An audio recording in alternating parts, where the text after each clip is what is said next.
അതിപ്രാചീന കാലം മുതൽക്ക് തന്നെ നമ്മുടെ ഈ ഭാരതവർഷത്തിലെ കർക്കിടക മാസത്തെ വ്രതാനുഷ്ഠാന മാസമായിട്ടാണ് ആചരിച്ചു വരുന്നത്. ഒരുപാട് സവിശേഷതകളുള്ളതാണ് കർക്കിടകം. ഇപ്പോൾ മിഥുനം രാശിയിൽ നിന്ന് കർക്കിടകം രാശിയിലേക്ക് സൂര്യൻ സംക്രമിക്കുന്ന അല്ലെങ്കിൽ പകരുന്ന ആ സമയത്തെയാണ് നമ്മൾ കർക്കിടക സംക്രാന്തി എന്നൊക്കെ പറയുക, സംക്രാന്തി എന്ന് പറയുക. അപ്പോൾ ഇന്നലെ നമ്മൾ സംക്രാന്തി ഒക്കെ ആചരിച്ചല്ലോ. അപ്പോൾ ഇന്ന് മുതൽ ഇപ്പം എന്തായി, ഒരു കൊല്ലത്തിൽ 2 അയനാണ്, ദക്ഷിണായനം ഉത്തരായനം. കർക്കിടകമായതോടുകൂടി ദക്ഷിണായനമായി. ഇനി 6 മാസം ദക്ഷിണായന കാലമാണ്. അത് കഴിഞ്ഞാലാണ് ഈ ഉത്തരായനം ആരംഭിക്കുക. അപ്പോൾ ഈ കർക്കിടക മാസം വളരെ സവിശേഷതകൾ അറിയിക്കുന്നതാണ്. ഈ സമയത്ത് ചെയ്യുന്ന പൂജ, സൽക്കർമ്മങ്ങൾ അനുഷ്ഠിക്കൽ, നാമജപം, പുരാണപാരായണം, ഇതിനൊക്കെ മറ്റ് സമയത്ത് ചെയ്യുന്നതിൽക്കാളധികം ബലവും ശ്രേഷ്ഠതയുമുണ്ട്. മാത്രമല്ല, ഇപ്പോൾ നമ്മൾ ഔഷധ സേവ നടത്തുക, സുഖചികിത്സ നടത്തുക ഒക്കെ എപ്പോഴാണ്? ഈ കർക്കിടക മാസത്തിലാണ്. ഇപ്പോൾ ഗുരുവായൂരൊക്കെ ആനകൾക്ക് പോലും കർക്കിടക മാസത്തിൽ ഒരു മാസം സുഖചികിത്സ നടത്തിക്കൊണ്ടിരിക്കുകയാണ്. അപ്പോൾ അങ്ങനെ വളരെ സവിശേഷതകളുള്ളതാണ് ചാതുർമാസ്യകാലം. ഇപ്പോൾ നമുക്കിനി രാമായണത്തിൽ തന്നെ കാണാൻ സാധിക്കും. ശ്രീരാമചന്ദ്രസ്വാമി രാവണൻ സീതയെ അപഹരിച്ചു കൊണ്ടുപോയപ്പോൾ സീതയെ അന്വേഷിച്ചു കൊണ്ടുപോകുന്ന ഭഗവാൻ ലക്ഷ്മണനോടുകൂടി ജടായുവിന് മോക്ഷം കൊടുത്ത് കബന്ധന് ഗതി നൽകി ശബരിയെ കണ്ട് അനുഗ്രഹിച്ച് സുഗ്രീവന് സഖ്യം ചെയ്ത് ബാലിയെ വധിച്ചതിന് ശേഷം ഭഗവാൻ എന്താ പറയണത് സുഗ്രീവനോട്? സുഗ്രീവ, അങ്ങ് കിഷ്കിന്ധയിൽ പോയി രാജകാര്യങ്ങളൊക്കെ നിർവഹിച്ച് 1 മാസം കഴിഞ്ഞ് തിരിച്ചു വരും. ഇപ്പം എന്താണ്? കർക്കിടക മാസമാണ്, ചാതുർമാസ്യകാലമാണ്. അദ്രിശിഖരെ വസിക്കുന്നതുണ്ടു ഞാൻ അദ്യപ്രവൃത്തി ചാതുർമാസ്യമാകുലാൽ. രാമായണത്തിലുള്ള വരികളാണ്. ശ്രീരാമചന്ദ്രസ്വാമി സീതാന്വേഷണം പോലും നിർത്തിവെച്ചിട്ടാണ് അനുജനായിട്ടുള്ള ലക്ഷ്മണനോട് കൂടിയിട്ട് ഈ പർവ്വത ശിഖരത്തിൽ ഇരുന്നു കൊണ്ട് ഈശ്വരനെ ഉപാസിച്ചത്, ആധ്യാത്മിക സാധനകൾ അനുഷ്ഠിച്ചുകൊണ്ട് വ്രതാനുഷ്ഠാനത്തോടു കൂടി കഴിഞ്ഞുകൂടിയത്. അപ്പോൾ ഈ ഒറ്റ പരാമർശം കൊണ്ട് തന്നെ നമുക്ക് മനസ്സിലാക്കാൻ സാധിക്കും കർക്കിടക മാസത്തിന് എത്രത്തോളം പ്രാധാന്യമുണ്ട് എന്ന്. അപ്പോൾ ഇങ്ങനെയൊക്കെയുള്ള കർക്കിടക മാസത്തെ ഇപ്പോൾ നമ്മൾ എന്താ ചെയ്യണത്? രാമായണ മാസമായിട്ട് ആചരിക്കുകയാണ്. ഇപ്പം രാമായണത്തിന് പ്രത്യേകിച്ചൊരു മാസമൊന്നുമില്ല. എല്ലാ സമയത്തും സദാസേവ്യ സദാസേവ്യ. ഇപ്പോൾ ഇവിടെ ഇരിക്കുന്ന പ്രായമായിട്ടുള്ള ആളുകളുടെ കുട്ടിക്കാലത്ത് രാമായണ മാസം ഉണ്ടോ? ഇല്ല. കർക്കിടക മാസാചരണം എന്നേ നമ്മൾ പറയുള്ളൂ. ഒരു 10-30 കൊല്ലങ്ങളെ ആയിട്ടുള്ളൂ ഈ കർക്കിടക മാസത്തെ രാമായണ മാസം എന്ന പേരിൽ ആചരിക്കാൻ തുടങ്ങിയിട്ട്. എന്താ ഇതിന് കാരണം? അതിമഹത്തായിട്ടുള്ള ആധ്യാത്മിക സാംസ്കാരിക പാരമ്പര്യത്തിൻ്റെ ഉടമകളാണ് നാം ഓരോരുത്തരും. രാമായണം, ഭാരതം, ഭാഗവതം, ദേവീമാഹാത്മ്യം മുതലായ പുണ്യപുരാണ ഗ്രന്ഥങ്ങളെ എന്നും നമ്മുടെ ഭവനങ്ങളിൽ പാരായണം ചെയ്തിരുന്നു. പ്രാതർദ്യൂതപ്രസംഗേന മധ്യാഹ്നേ സ്ത്രീപ്രസംഗത രാത്രൗ ചോരപ്രസംഗേന കാലം നയതി പണ്ഡിത എന്നാണ് ഇതിനെ പറയാറുള്ളത്. അതായത് ഈ പരദേശത്ത് നിന്ന് ധാരാളം പണ്ഡിതന്മാർ, ശ്രേഷ്ഠന്മാർ കേരളത്തിൽ വന്ന് പ്രഭുകുടുംബങ്ങളിലും രാജകുടുംബങ്ങളിലും ഒക്കെ താമസിച്ച് അവരുടെ പാണ്ഡിത്യമൊക്കെ പ്രകടമാക്കി ധാരാളം പാരിതോഷികങ്ങളുമായി അവർ തിരിച്ചു പോകും. തിരിച്ചു ചെന്നിട്ടുണ്ടെങ്കിൽ അവിടുത്തെ ആളുകൾ ചോദിക്കും, നിങ്ങളിപ്പോൾ ഈ മലയാള നാട്ടിൽ നിന്ന് കേരളത്തിൽ നിന്നാണല്ലോ വരുന്നത്, എന്താണ് അവിടുത്തെ സവിശേഷതകൾ? അപ്പോൾ അവർ നമ്മുടെ കേരളത്തിൻ്റെ സവിശേഷതകളങ്ങനെ പറഞ്ഞു കൊടുക്കും. എന്താണ്? എല്ലാം കൊണ്ടും മനോഹരമായിട്ടുള്ളതാണ് കേരളം. കുന്നുകൾ, മലകൾ, പുഴകൾ, വയലുകൾ. അതേപോലെ തന്നെ ഇവിടുത്തെ ആളുകളൊക്കെ കഴിച്ചുകൂടുന്നത് എങ്ങനെയാണ്? രാമായണം, ഭാരതം, ഭാഗവതം, ദേവീമാഹാത്മ്യം മുതലായ പുണ്യപുരാണ ഇതിഹാസ ഗ്രന്ഥങ്ങൾ വായിച്ച് അതിൽ നിന്നുള്ള സംസ്കാരം ഉൾക്കൊണ്ടുകൊണ്ടാണ് ഇവിടെ ജീവിച്ചിരുന്നത്. അതാണ് നമ്മുടെ സവിശേഷത. അതാണ് വള്ളത്തോൾ പറഞ്ഞത്, ഭാരതമെന്നു കേട്ടാൽ അഭിമാനപൂരിതമാകണം അന്തരംഗം, കേരളമെന്നു കേട്ടാലോ തിളയ്ക്കണം ചോര നമുക്ക് ഞരമ്പുകളിൽ. കേട്ടിട്ടുണ്ടാവും ഈ വരികൾ. അപ്പോൾ ഇങ്ങനെയൊക്കെയുള്ള സാംസ്കാരിക പാരമ്പര്യമുള്ളതാണ് നമ്മുടെ ഈ നാട്. ഇന്നിപ്പോൾ സംസ്കാരത്തെക്കാളധികം എന്തായിട്ടുണ്ട്? പരിഷ്കാരമാണുള്ളത്. സംസ്കാരവും പരിഷ്കാരവും തമ്മിൽ വ്യത്യാസമുണ്ട്. ഒരു ഉദാഹരണം, ഒരമ്മയും മകനും ഉണ്ട്. ഒരു കവിതയുടെ സാരാംശമാണ്. അമ്മയും മകനും തുഞ്ചനും എന്നാണ് ആ കവിതയുടെ പേര്. വലിയ പണ്ഡിതനായ NV കൃഷ്ണവാര്യരാണ് ആ കവിത എഴുതിയിട്ടുള്ളത്. എന്താ വെച്ചാൽ ഇതിൻ്റെ അർത്ഥം എന്താ വെച്ചാൽ, ഒരമ്മയും മകനും ഉണ്ട്. അച്ഛൻ മരിച്ചിട്ടുണ്ട്. കുട്ടി സ്കൂളിൽ പഠിച്ചുകൊണ്ടിരിക്കുക. ഇപ്പോൾ സ്കൂളുകളിൽ 7ലും 8ലൊക്കെ പഠിക്കുമ്പോൾ 9ലൊക്കെ പഠിക്കുമ്പോൾ രാമായണത്തെക്കുറിച്ച് തുഞ്ചത്തെഴുത്തച്ഛനെ കുറിച്ചൊക്കെ പഠിക്കാനുണ്ട്. അപ്പോൾ കുട്ടിക്ക് ഇതൊന്നും മനസ്സിലാവണില്ല. അറിയാൻ കഴിഞ്ഞില്ല തുഞ്ചനെ, ശ്രമിച്ചില്ല അറിയാൻ, അറിഞ്ഞിട്ടു കാര്യമെന്തിരിക്കുന്നു എന്നാണ് ആ കുട്ടിയുടെ മനോഭാവം ഉണ്ടായിരുന്നത്. അത് ബോറായിട്ട് തോന്നുകയാണ്. അങ്ങനെ സ്കൂൾ വിദ്യാഭ്യാസം കഴിഞ്ഞു കോളേജിൽ ചേർന്നു. കോളേജിൽ ചേർന്നപ്പോൾ ഈ മലയാളമോ എഴുത്തച്ഛനോ രാമായണോ ഈ വക വിഷയങ്ങളൊന്നും എടുക്കാതെ അത്യന്ത ആധുനിക വിഷയങ്ങൾ എടുത്ത് പഠിക്കുകയാണ്. അങ്ങനെ പഠിച്ചു വലിയ ബിരുദമൊക്കെ പാസ്സായി. ഇപ്പോൾ ഉദ്യോഗസ്ഥനാണ്. എവിടെ ഉദ്യോഗം? ഫോറില്ല, വിദേശത്താണ് ഇപ്പോൾ ജോലി. അങ്ങനെ ജോലി ചെയ്തുകൊണ്ടിരിക്കുമ്പോൾ ഒരു മാസത്തെ അവധിയുണ്ട്, ക്രിസ്തുമസിന് അവധിയുണ്ട്. അപ്പോൾ അതിന് വീട്ടിലേക്ക് വരികയാണ്. അപ്പോൾ അമ്മ അവിടെ ഉണ്ട്, പ്രായമായിട്ടുള്ള അമ്മയുണ്ട്. അമ്മയെ ഞാൻ നാട്ടിലേക്ക് വരികയാണ്, ഒരു മാസം ഞാൻ അമ്മയുടെ ഒപ്പം ഉണ്ടാകും. എന്തൊക്കെയാണ് അമ്മയ്ക്ക് വേണ്ടത്? ഇന്ന് കിട്ടാവുന്ന അത്യന്ത ആധുനിക ഇലക്ട്രോണിക് ഉപകരണങ്ങളുടെയൊക്കെ ഒരു നീണ്ട പട്ടിക മകൻ അമ്മയ്ക്ക് എഴുത്തു മുഖാന്തരം അയച്ചു കൊടുത്തു. അപ്പം അമ്മ ഈ എഴുത്ത് വിസ്തരിച്ച് വായിച്ചു. എന്നിട്ട് അമ്മ ഒരു മറുപടി അങ്ങോട്ട് അയച്ചു. ഞാൻ എൻ്റെ എഴുത്ത് വായിച്ചു, നീ എനിക്ക് ഇത്രയും സാധനങ്ങൾ കൊണ്ടുവരാമെന്ന് പറഞ്ഞതില്ലേ, പക്ഷെ അതിലൊക്കെ എനിക്ക് വളരെ സന്തോഷമുണ്ട്. പക്ഷെ അതൊന്നും എനിക്ക് വേണ്ട. എനിക്ക് എന്താ വേണ്ട വെച്ചാൽ കീറിയൻ രാമായണം. ഞാൻ രാമായണം വായിക്കുക പതിവുണ്ട് എന്ന് നിനക്കറിയാലോ. ഇപ്പോഴും അത് മുടക്കിയിട്ടില്ല. ഇപ്പം ഞാൻ വായിച്ചു കൊണ്ടിരിക്കുന്ന രാമായണം കാലപ്പഴക്കം കൊണ്ട് കുറച്ച് ജീർണിച്ചിട്ടുണ്ട്. അക്ഷരങ്ങൾ കാണുന്നില്ല, ഏടുകൾ പലതും കീറിയിട്ടുണ്ട്. എനിക്കാണെങ്കിൽ കണ്ണിന് കാഴ്ചയും കുറഞ്ഞിരിക്കുകയാണ്. അതുകൊണ്ട് നീ വരുമ്പോൾ നല്ല വലുപ്പത്തിലുള്ള ബൈൻഡ് ചെയ്ത ഒരു രാമായണം തരാം എനിക്ക്, അതാണ് എനിക്ക് വേണ്ടത് എന്ന്. അപ്പോൾ എന്താണ്? അമ്മ കണ്ടറിഞ്ഞിരിക്കുന്നു തുഞ്ചനെ. അപ്പോൾ അമ്മയ്ക്ക് എന്താണ് നമ്മുടെ ഭാരതത്തിൻ്റെ സംസ്കാരം, നമ്മുടെ കേരളത്തിൻ്റെ പാരമ്പര്യം, എന്താണ് രാമായണത്തിൻ്റെ മഹത്വം, എന്താണ് തുഞ്ചത്തെഴുത്തച്ഛൻ്റെ പ്രത്യേകത, അതൊക്കെ അമ്മയ്ക്കറിയാൻ സാധിച്ചു.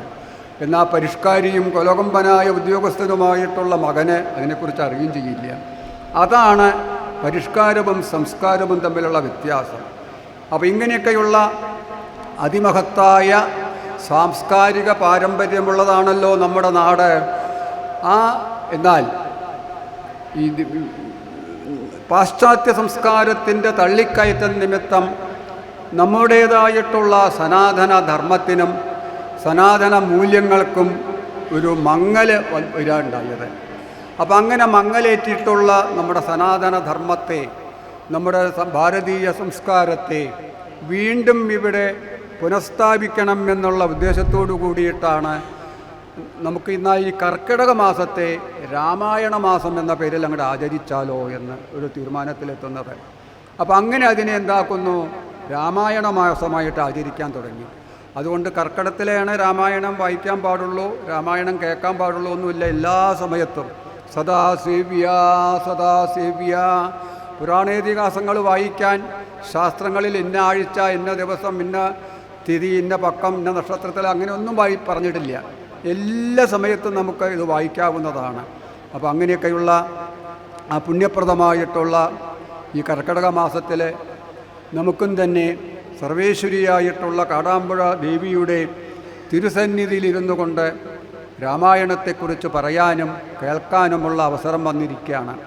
പിന്നെ ഒരുപാട് സവിശേഷത കർക്കിടക മാസത്തിനുണ്ട് കേട്ടോ. കാരണം അനവധിയുണ്ട്. നമുക്ക് ആമുഖം വല്ലാതെ നീണ്ടുപോണ്ടാച്ചിട്ടാണ്. ഇപ്പോൾ ഗുരുപൗർണമി, വ്യാസജയന്തി വരുന്നത് അധികവും ഈ കർക്കിടക മാസത്തിലാണ്. ഈ കൊല്ലം ജൂലൈ 28 29 ആണെന്നാണ് ഓർമ്മ. അതേപോലെ കർക്കിടക മാസത്തിലെ വാവ്, പിതൃതർപ്പണത്തിന് വളരെ വിശേഷമാണല്ലോ നമ്മൾ വാവ് ബലിയിടുന്നത്. കർക്കിടക മാസത്തിലെ വാവ് വളരെ സവിശേഷതമാണ്. അപ്പോൾ ഇങ്ങനെയൊക്കെയുള്ള ആ കർക്കിടക മാസ വ്രതാചരണം കൊണ്ട് ലക്ഷ്മീ ദേവിയുടെയും ഭഗവാന്റെയും അനുഗ്രഹം നമുക്കുണ്ടാവട്ടെ എന്നുള്ള പ്രാർത്ഥനയോട് കൂടിയിട്ട് നമുക്കിതാ ഇനി രാമായണത്തിലേക്ക് കടക്കാം. ഇപ്പോൾ രാമായണം ഇപ്പം നമുക്കൊന്ന് മാഹാത്മ്യത്തെക്കുറിച്ച് ആദ്യം കുറച്ച് സംസാരിച്ച് പിന്നെ സമയത്തിനനുസരിച്ച് വിഷയത്തിലേക്ക് കടന്ന് നാളെ കൂടി ഉണ്ട് നമുക്ക് പറഞ്ഞ കാര്യങ്ങൾ അവസാനിപ്പിക്കാം. ഇപ്പോൾ രാമായണത്തെ സംബന്ധിച്ച് പറയുമ്പോൾ ആദി കവിയാണ് വാൽമീകി, ആദി കാവ്യമാണ് രാമായണം. വേദോപനിഷത്തുക്കളാണ് നമ്മുടെ ഭാരതീയ സംസ്കാരത്തിൻ്റെ അടിസ്ഥാന ഗ്രന്ഥങ്ങൾ. നമ്മുടെ സനാതനധർമ്മം എന്ന് വെച്ചാൽ എന്താണ്? എന്നെന്നും നിലനിൽക്കുന്നത്. അപ്പോൾ ആ സനാതനധർമ്മത്തിൻ്റെ നമ്മുടെ സംസ്കാരത്തിൻ്റെ അടിത്തറ അതെന്താണ്? വേദോപനിഷത്തുക്കളാണ്.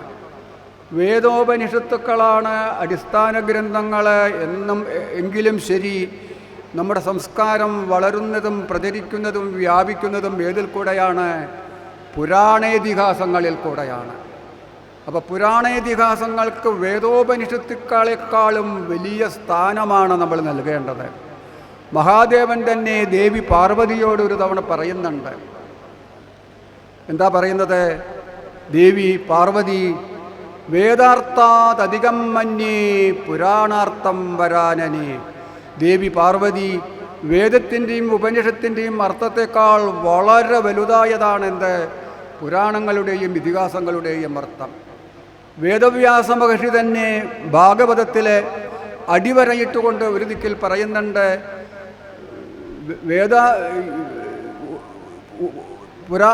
ഇതിഹാസ പുരാണാഭ്യാം വേദം സമൂഹബ്രഹ്മയേൽ. ഇതിഹാസങ്ങളിൽ കൂടെയും പുരാണങ്ങളിൽ കൂടെയുമാണ് വേദാർത്ഥം പ്രകാശിപ്പിക്കുന്നത് എന്ന് വേദവ്യാസ മഹർഷിയും പറയുന്നുണ്ട്. അപ്പോൾ 4 വേദങ്ങൾ, 2 ഇതിഹാസ ഗ്രന്ഥങ്ങൾ. ഏതൊക്കെ 2 ഇതിഹാസ ഗ്രന്ഥങ്ങൾ? രാമായണം, മഹാഭാരതം. അതിലാദ്യം ഉണ്ടായ ഗ്രന്ഥമാണ് രാമായണം. അതിൻ്റെ കർത്താവ് വാൽമീകി. ഈ വാൽമീകി പെട്ടെന്നങ്ങോട്ട് മഹർഷിയായി തീർന്ന രാമായണം എഴുതിയതല്ല. അദ്ദേഹത്തിൻ്റെ പൂർവ്വചരിത്രം വളരെ വിചിത്രമാണ്. ഒരു രത്നാകരൻ എന്നു പേരുള്ള ഒരു പിടിച്ചുപറിക്കാരൻ, ഒരു കൊള്ളക്കാരനായിരുന്നു ഈ വാൽമീകി ആദ്യം ഉണ്ടായിരുന്നത്. ഒരു ബ്രാഹ്മണൻ്റെ പുത്രനാണ്. അതായത് കൃണി എന്നു പേരായിട്ടുള്ള ഒരു ബ്രാഹ്മണൻ്റെ വീര്യം ഭൂമിയിലേക്ക് പതിച്ചപ്പോൾ അതൊരു പെൺസർപ്പം ഭക്ഷിച്ചു. ആ പെൺസർപ്പം ഗർഭം ധരിച്ച് പ്രസവിച്ചു. ആ കുട്ടിയാണ് ഈ രത്നാകരൻ. കാട്ടിലാടിട്ട് ഉപേക്ഷിച്ച് പോയി. പിന്നെ അങ്ങനെ പോയി കഴിഞ്ഞപ്പോൾ എന്തായി? കാട്ടുവർഗ്ഗക്കാരാണ്, കൊള്ളക്കാരുടെയും അധർമ്മ പ്രവൃത്തികൾ ചെയ്യുന്നവരുടെയൊക്കെ കൂടെയാണ് ഈ കുട്ടി ഇങ്ങനെ വളർന്നത്. അങ്ങനെ വളർന്ന് ഇപ്പോൾ നമ്മൾ എന്തിനോട് കൂടിയിട്ടാണോ നമുക്ക് സംസർഗമുള്ളത് ആ സ്വഭാവമായിരിക്കും നമ്മുടെ ജീവിതത്തിൽ പകരുക. ഇവിടെ കളവും വഞ്ചനയും ചതിയും അധർമ്മ പ്രവൃത്തിയും മാംസഭക്ഷണം അങ്ങനെയുള്ള ദുരാചാരങ്ങൾ ഇതൊക്കെയാണ് അവിടെ നടന്നുകൊണ്ടിരിക്കുന്നത്. അപ്പോൾ ആ രത്നാകരനും അവരുടെ കൂടെ അങ്ങനെ കൂടി വിവാഹം കഴിച്ചു, കുട്ടികളുണ്ട്. ഇപ്പോൾ അവരെയൊക്കെ പുലർത്തേണ്ട എങ്ങനെയെങ്കിലും. അവരെ പുലർത്താൻ എന്താ വഴി? മറ്റു ജോലിയൊന്നുമല്ല ചെയ്യുക, പിടിച്ചുപറി, തട്ടിപ്പറി, മറ്റുള്ള ആളുകളുടെ മേക്കെട്ട് കയറി അവരുടെ എന്താച്ചാ ഉള്ളത് അപഹരിച്ചെടുക്കുക. ഇങ്ങനെയൊക്കെയാണ് അദ്ദേഹത്തിൻ്റെ പ്രവൃത്തി. അപ്പോൾ അങ്ങനെ ആ പിടിച്ചുപറിയും തട്ടിപ്പറിയൊക്കെ ആയിട്ട് ഇങ്ങനെ നടന്നുകൊണ്ടിരിക്കുകയാണ്. അപ്പോഴാണ് ഒരു ദിവസം ഇതിനു വേണ്ടി പുറപ്പെട്ടതാണ്. ഒരു മരത്തിൻ്റെ മറവിലങ്ങനെ ഒളിഞ്ഞു നിന്നു. വഴിയാത്രക്കാരെങ്കിലും വരുന്നുണ്ടോ എന്ന് നോക്കാൻ വേണ്ടിയിട്ട്. കുറേ നേരം കഴിഞ്ഞിട്ടും ആരും കാണാനില്ല. അപ്പോൾ ആ രത്നാകരൻ്റെ മടുത്തു. ഇന്നെന്താ ആരും ഈ വഴിയാരും നടക്കാത്തതൊക്കെ എന്നങ്ങനെ സ്വന്തം പറയാൻ തുടങ്ങി. അപ്പോഴതാ കുറേ ദൂരത്തിൽ ഒളിഞ്ഞു നോക്കിയപ്പോൾ ഒരു 7 ഋഷിമാർ, സപ്തർഷികളെ, പുലഹൻ, പുലസ്ത്യൻ, ക്രതു, അങ്കിരസ്, വസിഷ്ഠൻ മുതലായിട്ടുള്ള മഹർഷിമാർ ഈശ്വരനെയും ധ്യാനിച്ചുകൊണ്ട്, അവർ ഈശ്വരധ്യാനത്തിൽ മുഴുകിയിരിക്കുന്നവരാണ്. നമ്മൾ ലൗകികരെ പോലെയല്ല, ഭഗവത് നാമവും ജപിച്ചുകൊണ്ട് അങ്ങനെ വരുന്നു. അങ്ങനെയാണ് വരുന്നു കണ്ടപ്പോൾ ഈ രത്നാകരൻ, അവരുടെ തോളിൽ ഒരു മാറാപ്പുണ്ട്, ബാണ്ടുണ്ട്. രത്നാകരന് ഈ മഹർഷിമാരുടെ മഹത്വം എന്താണെന്നൊന്നും അറിയില്ല. അവരെ തപോധനന്മാരെ എന്നാണ് മഹർഷിമാരെ പറയുക. നമ്മുടെ പോലെ ഭൗതികമായിട്ടുള്ള സ്വത്തൊന്നും ഒന്നല്ല അവർക്കുള്ളത്. ഭൂമിയോ സ്വർണ്ണോ പണോ ഇതൊന്നും അവർക്കില്ല. അവരുടെ സ്വത്ത് എന്താണ്? അവരാർജിച്ചിട്ടുള്ള തപസ്. അതാണ് അവർ എന്തെന്ന് പറയുന്നത്? തപോധനന്മാർ, തപസ്സുധനമായിട്ടുള്ളവരാണ് അവർ. ഇതൊന്നും രത്നാകരനറിയില്ല. രത്നാകരൻ വെറും ഒരു പ്രാകൃതനായിട്ടുള്ള ഒരാളാണ്.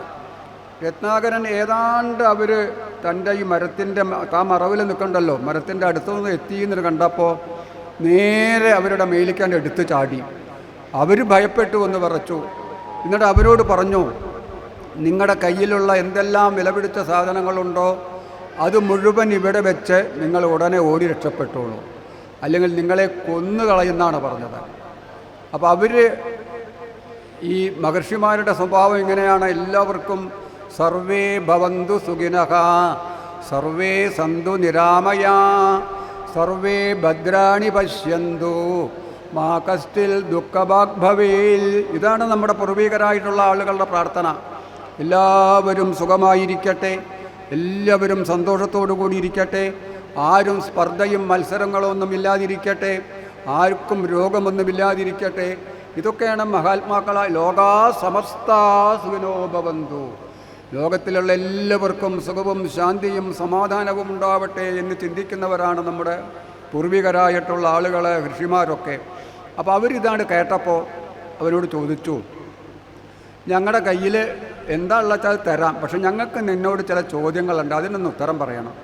നീ എന്തിനാണ് അങ്ങനെ ഈ പിടിച്ചുപറി, ഇതൊക്കെ ചെയ്യുന്നത് തെറ്റാണ്, അധർമ്മമാണ്, ചെയ്യാൻ പാടില്ലാത്തതാണ്, അങ്ങനെയുള്ള ദുഷ്പ്രവൃത്തികൾ എന്തിനാണ് ചെയ്യണത് ചോദിച്ചു.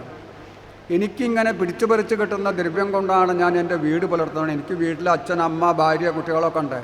അവർക്കൊക്കെ 3 നേരം ഭക്ഷണം കൊടുക്കണ്ടേ. ഇങ്ങനെയുള്ളതുകൊണ്ടാണ്, മറ്റു ജോലിയൊന്നും എനിക്കറിയില്ല. അപ്പം നീ ചെയ്യുന്നത് മഹാപാപമാണ്. നീ ചെയ്യുന്ന ഈ തെറ്റിൻ്റെ ഫലം, അധർമ്മത്തിൻ്റെ ശിക്ഷ, വലിയ ശിക്ഷ അനുഭവിക്കേണ്ടി വരും. നീ പാപത്തിൻ്റെ ഫലം അനുഭവിക്കേണ്ടി വരും. അത് നിൻ്റെ കൂടെ നിൻ്റെ വീട്ടുകാരുകൂടി അനുഭവിക്കാൻ തയ്യാറാകുമോ ചോദിച്ചു. അതൊന്നും എനിക്കറിയില്ല. എന്നാൽ നീ ഒരു കാര്യം ചെയ്യുക, നിൻ്റെ വീട്ടിൽ ചെന്ന് നിൻ്റെ വീട്ടിലെ എല്ലാവരോടുമായിട്ട് ചോദിക്കേ, നിങ്ങൾക്ക് വേണ്ടിയിട്ടല്ലേ ഞാൻ ഇങ്ങനെയൊക്കെ കൊള്ളയും കൊലയും തട്ടിപ്പറിയൊക്കെ നടത്തുന്നത്, നിങ്ങളും കൂടി എൻ്റെ ഞാൻ ചെയ്യുന്ന പാപത്തിൻ്റെ ഫലം അനുഭവിക്കാൻ തയ്യാറാകുമോ ചോദിച്ചു. അപ്പോൾ അവരെന്താ പറഞ്ഞത്? താൻ നിരന്തരം ചെയ്യുന്ന കർമ്മങ്ങൾ താൻ അനുഭവിച്ചിടുകെന്നതേ വരൂ. അവരവർ ചെയ്യുന്ന കർമ്മത്തിൻ്റെ ഫലം, അത് നല്ലതായാലും ചീത്തയായാലും അവരവർ തന്നെ അനുഭവിക്കുക. നിങ്ങളല്ലേ തെറ്റ് ചെയ്യണത്, ദോഷം ചെയ്യണത്, നിങ്ങൾ തന്നെ അനുഭവിച്ചോളൂ, ഞങ്ങളൊന്നും ഇതിൽ ഭാഗവെക്കാവില്ല എന്നാണ് അവർ പറഞ്ഞത്. അപ്പോൾ ഇതാണ് കേട്ടില്ലേ, രത്നാകരന് ആകെ ഒരു മനസ്സിന് വിഷമാവുകയാണ്. ഞാനിപ്പോൾ എത്ര കാലമായി ഇങ്ങനെ വേണ്ടാത്ത പ്രവൃത്തികൾ ചെയ്യണോ, ഇതിൻ്റെയൊക്കെ പാപഫലം എന്നെ വിഴുങ്ങാൻ വരുന്നില്ലേ, എങ്ങനെയാണ് എനിക്കിന്ന് രക്ഷ കിട്ടുക? ആ രത്നാകരൻ പിന്നീട് എന്തു ചെയ്യുന്നു? നിരാശയോടുകൂടി ഇങ്ങനെ തിരിച്ചു വരികയാണ്. തിരിച്ചു വന്ന് മഹർഷിമാരുടെ അടുത്തെത്തി. മഹർഷിമാർ കണ്ടപ്പോൾ തന്നെ എന്തോ ഒരു മാറ്റം പിന്നെ വന്നിട്ടുണ്ടല്ലോ, എന്താ അവർ പറഞ്ഞതേ ചോദിച്ചു. അപ്പോൾ അവർ പറഞ്ഞതൊക്കെ പറഞ്ഞു.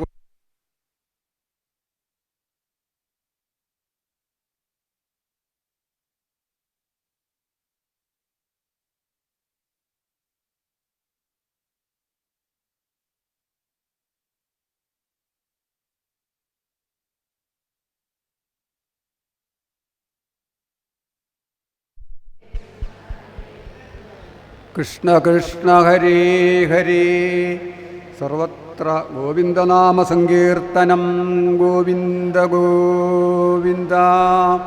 അപ്പോൾ രത്നാകരൻ വീട്ടുകാർ പറഞ്ഞ കാര്യങ്ങൾ ഇദ്ദേഹത്തോട് പറഞ്ഞു കൊടുത്തു.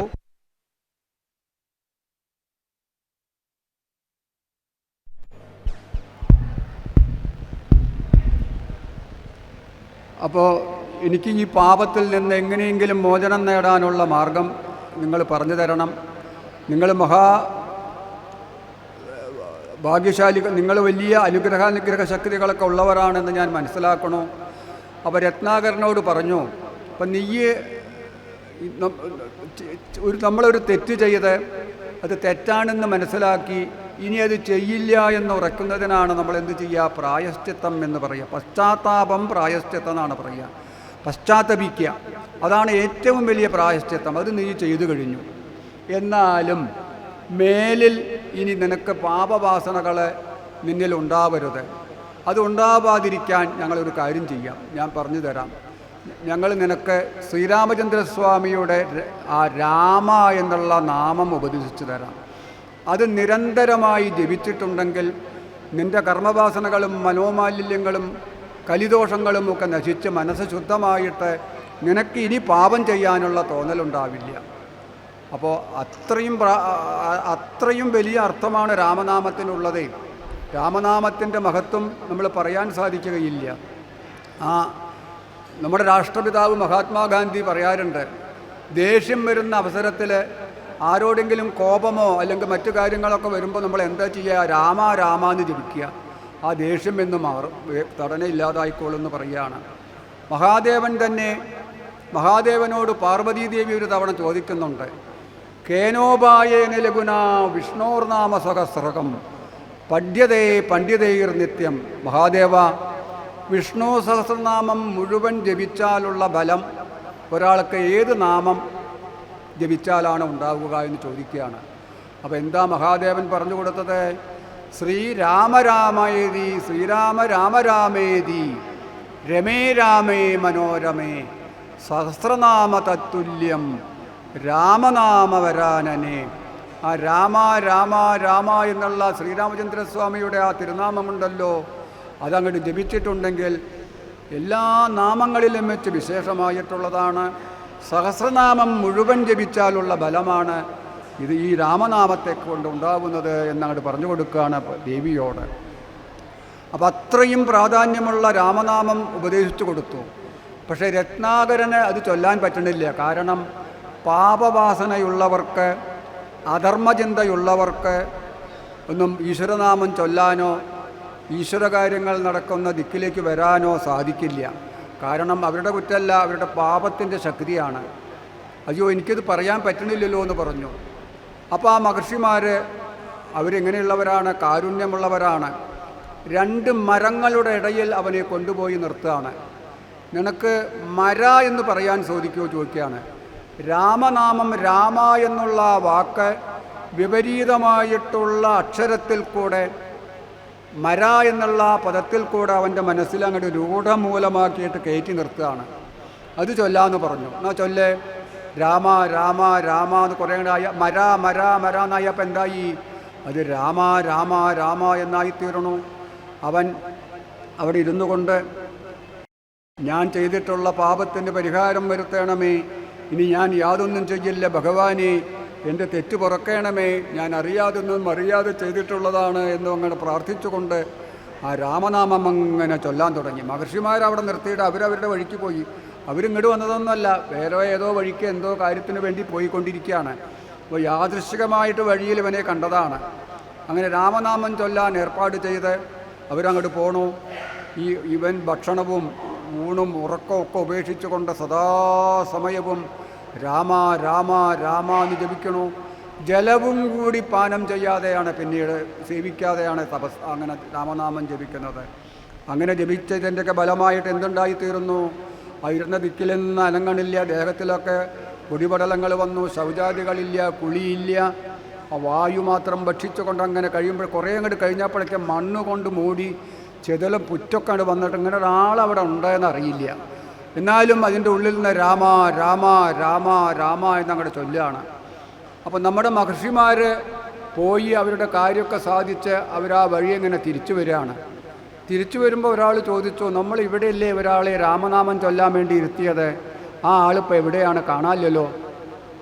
അപ്പോഴാണ് ആ വലിയ മൺപുറ്റ് കാണുന്നത്.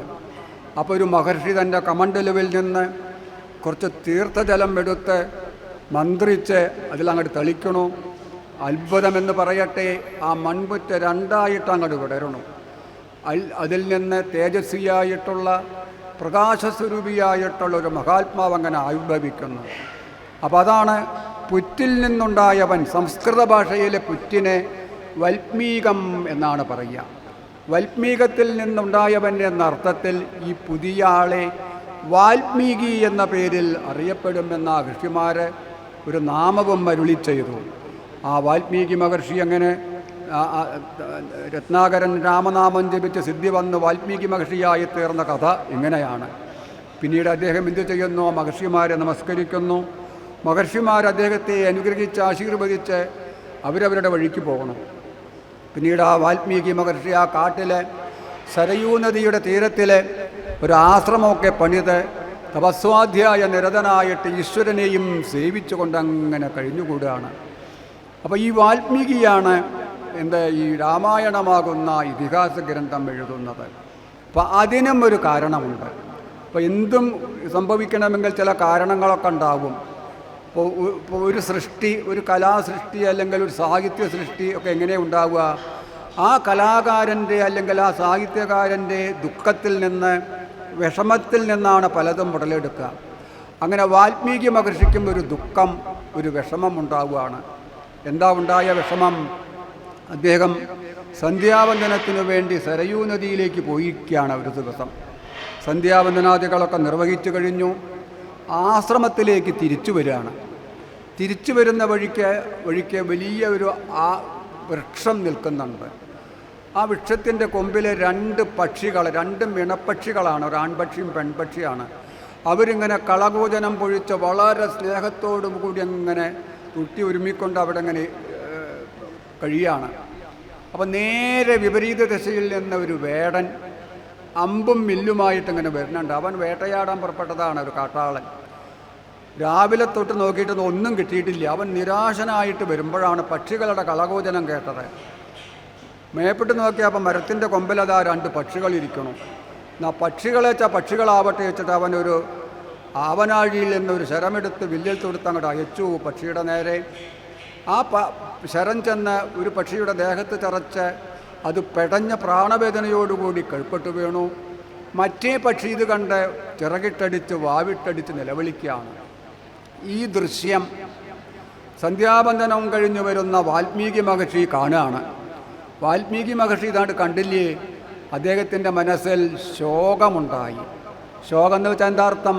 ദുഃഖം. അദ്ദേഹത്തിൻ്റെ മനസ്സിലുണ്ടായിട്ടുള്ള ശോകം ഒരു ശ്ലോകമായിട്ട് പുറമേക്ക് അങ്ങോട്ട് ബഹിർഗമിക്കുകയാണ്. ശ്ലോകത്വമാകത. ശോകം, ദുഃഖം ഒരു ശ്ലോകമായി തീരാണ്. ആ ശ്ലോകം എന്താണ്? നിങ്ങൾ പലരും കേട്ടിട്ടുണ്ടായിരിക്കും. മാ നിഷാദ പ്രതിഷ്ഠാത്വമകമൽ ശാശ്വതീ സമാ യത് ക്രൗഞ്ചമിഥുനാദേകം അവധീഹി കാമമോഹിതം എന്നാണ് ആ ശ്ലോകം. ഇതിന് ബഹുവിധങ്ങളായിട്ടുള്ള അർത്ഥങ്ങളുണ്ട്. അനുഗ്രഹസ്വരൂപമായിട്ടുള്ള അർത്ഥം, നിഗ്രഹസ്വരൂപമായിട്ടുള്ള അർത്ഥം ഒക്കെ ഈ ശ്ലോകത്തിനുണ്ട്.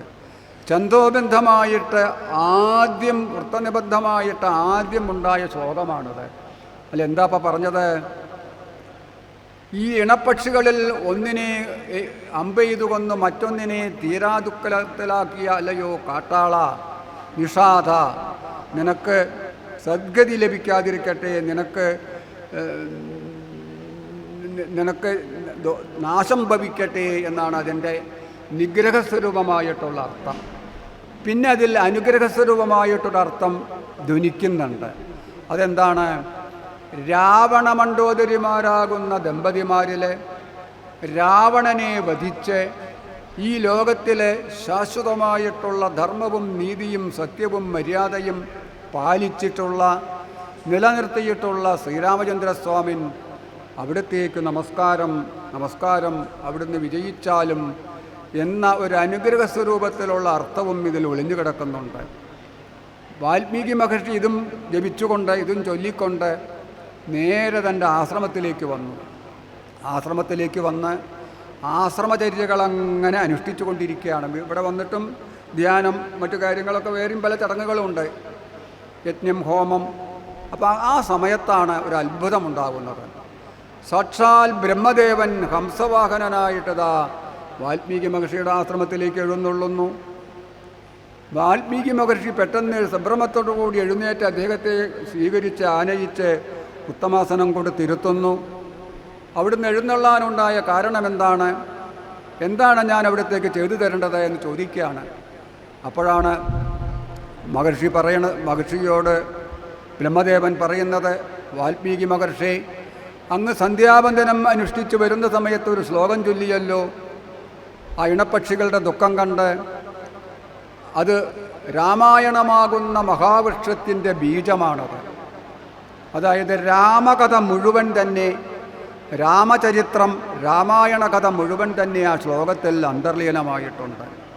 ലോകത്തിൽ വരാൻ പോകുന്ന ആളുകൾക്ക് രാമനാമം ജപിക്കാനും രാമകഥ കേൾക്കാനും രാമകഥ പാടാനും തദ്വാര മോക്ഷപ്രാപ്തിയിലേക്ക് അവർക്ക് എത്തിച്ചേരാനും വേണ്ടി അങ്ങ് എന്തു ചെയ്യണം? ആ ശ്ലോകത്തെ അതിജീവിച്ചുകൊണ്ട് രാമകഥ വിസ്തരിച്ച് പ്രതിപാദിക്കണമെന്ന് പറയുകയാണ്. അതിനെല്ലാവിധ അനുഗ്രഹങ്ങളും ആശീർവാദങ്ങളും ഞാൻ അങ്ങേക്ക് നൽകുന്നു എന്ന് പറഞ്ഞ് അനുഗ്രഹിച്ച് ബ്രഹ്മദേവൻ ഹംസവാഹനനായിട്ട് സത്യലോകത്തിലേക്ക് എഴുന്നള്ളുന്നു. പിന്നീട് വാൽമീകി മഹർഷി ബ്രഹ്മദേവൻ്റെ നിർദ്ദേശപ്രകാരം മാ നിഷാദ പ്രതിഷ്ഠാത്വമകമൽ ശാശ്വതീ സമാ യത് ക്രൗഞ്ചമിഥുനാദേകം അപദീഹി കാമമോഹിതം എന്ന ആ ശ്ലോകത്തെ അതിജീവിച്ചുകൊണ്ട് ശ്രീരാമചന്ദ്രസ്വാമിയുടെ ആ കഥകൾ, ആ രാമായണ കഥ വിസ്തരിച്ചങ്ങനെ പ്രതിപാദിക്കുകയാണ്. 6 കാണ്ഡങ്ങളിലായി 24,000 ശ്ലോകങ്ങളിലായിട്ട് ആ കാര്യം അദ്ദേഹം അങ്ങോട്ട് പ്രതിപാദിക്കുകയാണ് ചെയ്യുന്നത്. അപ്പോൾ ഇങ്ങനെയാണ് രാമായണമാകുന്ന ഇതിഹാസ ഗ്രന്ഥത്തിൻ്റെ ആവിർഭാവം. അപ്പോൾ നമ്മുടെ ആദ്യത്തെ ഇതിഹാസ ഗ്രന്ഥം ഉണ്ടായ ചരിത്രമാണ് ഇപ്പോൾ നമ്മൾ ഇവിടെ സൂചിപ്പിച്ചത്. അപ്പോൾ നമുക്ക് രാമായണത്തിൻ്റെ മാഹാത്മ്യം കൂടി കേൾക്കേണ്ട ഒന്ന്. 24,000 ശ്ലോകങ്ങളിലായിട്ട് 6 കാണ്ഡങ്ങളിലുള്ള വാൽമീകി രാമായണത്തിൻ്റെ മാഹാത്മ്യം പറയുന്നത് സ്കന്ദപുരാണം ഉത്തരഖണ്ഡത്തിലാണ്. ഇപ്പോൾ ഓരോ പുരാണങ്ങളും നിങ്ങളൊക്കെ ഭാഗവത സപ്താഹം കേൾക്കുന്നവരായിരിക്കും. ഭാഗവത സപ്താഹം കേൾക്കുമ്പോൾ തലേ ദിവസം മാഹാത്മ്യ പാരായണം ഉണ്ടാകും. ആ മാഹാത്മ്യം ഏതിലത്തെയാണ്? പത്മപുരാണത്തിൽ, പിന്നെ സ്കന്ദപുരാണത്തിലുമുണ്ട്. അപ്പം ഈ വാൽമീകി രാമായണത്തിൻ്റെ മാഹാത്മ്യം പറയുന്നത് സ്കന്ദപുരാണം ഉത്തരഖണ്ഡത്തിലാണ്. സനൽകുമാര മഹർഷിയും ശ്രീനാരദ മഹർഷിയും തമ്മിലുള്ള സംവാദത്തിൽ കൂടെയാണ് ആ മാഹാത്മ്യം അവിടെ പറയുന്നത്. പുരാണങ്ങളൊക്കെ എങ്ങനെ, പുരാണങ്ങളും ഇതിഹാസങ്ങളും എങ്ങനെയുള്ളതാണ്? പുരാണങ്ങളും ഇതിഹാസങ്ങളും സൂതശൗനക സംവാദമാണ്. ഈ കലികാലത്തിൻ്റെ ആരംഭത്തിൽ ശൗനകൻ മുതലായിട്ടുള്ള അനവധി ഋഷിമാർ ഗംഗാതീരത്തുള്ള നൈമിഷാരണ്യത്തിൽ കലിദോഷം ബാധിക്കാതിരിക്കാൻ വേണ്ടിയിട്ട് വലുതായിട്ടുള്ള ഒരു സത്രം, ഇന്ന ദിവസമാണ് അവസാനിക്കുക എന്നൊന്നും അതിന് നിശ്ചിത ദിവസങ്ങളുടെ കണക്കൊന്നുമില്ല, വളരെ ദിവസങ്ങളോളം നീണ്ടു നിൽക്കുന്ന സത്രം ആരംഭിച്ചിരിക്കുകയാണ്. ആ സത്രശാലയിലേക്കാണ് ആര് കയറി വരുന്നത്? സൂതൻ കയറി വരുന്നത്. സൂതൻ ആരാണ്? വേദവ്യാസ മഹർഷിയുടെ ശിഷ്യനാണ്. വേദവ്യാസ മഹർഷി വേദങ്ങളും ഉപനിഷത്തുക്കളും ഒക്കെ പൈലൻ, ജൈമിനി, സുമന്തു, വൈശമ്പായനൻ മുതലായിട്ടുള്ള ശിഷ്യന്മാർക്ക് ഉപദേശിച്ചു. എന്നാൽ പുരാണങ്ങളും ഇതിഹാസങ്ങളും ഉപദേശിച്ചത് ആർക്കാണ്? ഈ സൂതനാണ്. അപ്പോൾ പുരാണ കഥകൾ പറയുന്നതിൽ സൂതനെപ്പോലെ സമർത്ഥനായിട്ടുള്ള ഒരാൾ വേറെ ഇല്ല. അപ്പം അങ്ങനെ പുരാണ കഥകൾ പറയുന്നതിൽ സമർത്ഥനും വേദവ്യാസ മഹർഷിയുടെ ശിഷ്യനുമായിട്ടുള്ള സൂതൻ അവിടേക്ക് അങ്ങോട്ട് കയറി വന്നു. ഋഷിമാരെല്ലാവരും എഴുന്നേറ്റ് അദ്ദേഹത്തെ സ്വാഗതം ചെയ്തു. എന്നിട്ട് ഏറ്റവും ഉത്തമമായിട്ടുള്ളൊരു ആസനത്തിൽ അദ്ദേഹത്തെ ഇരുത്തി. എന്നിട്ട് ആ മഹർഷിമാർ ചോദിക്കുകയാണ്, അല്ലയോ സൂത, കലികാലം ആഗതമായിട്ടുണ്ട്.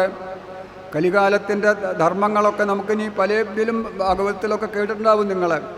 എന്താണ്? സത്യം, ധർമ്മം, മര്യാദ വയ്ക്കുന്ന സ്ഥാനമില്ല. എല്ലാ ദിക്കിലും അധർമ്മം, അനീതി, കളവ്, വഞ്ചന, ചതി, തെറ്റിദ്ധാരണ, വിശ്വാസമില്ലായ്മ, മായം ചേർക്കൽ, അങ്ങനെ എല്ലാം കൊണ്ടും ദുഷിച്ച കലേർ ദോഷനിതേ രാജൻ, അനവധി ദോഷങ്ങളുള്ളതാണ് കലി. അപ്പോൾ ഈ കലിദോഷങ്ങളിൽ നിന്നൊക്കെ എങ്ങനെയാണ് നമുക്ക് മോചനം നേടാൻ സാധിക്കുക? എങ്ങനെയാണ് ഒരാൾക്ക് എളുപ്പത്തിൽ ഈശ്വരപ്രാപ്തി കൈവരിക്കാൻ സാധിക്കുക? അതിനുള്ള മാർഗങ്ങളൊന്ന് പറഞ്ഞു തരണേ എന്ന് ചോദിക്കുകയാണ്. അപ്പോഴാണ് ആ സൂതൻ പറയണത്, ഇതിനൊരു മാർഗമുണ്ട്. എന്താണ് ആ മാർഗം? വാൽമീകി മഹർഷിയാൽ വിരചിതമായിട്ടുള്ള രാമായണമുണ്ടല്ലോ, അതൊരു തവണ കേൾക്കുക, ഒരു തവണ വായിക്കുക. നിങ്ങൾ ചോദിച്ചിട്ടുള്ള എല്ലാറ്റിനും പരിഹാരം അതിൽ നിന്ന് കിട്ടുമെന്ന് പറയുകയാണ്.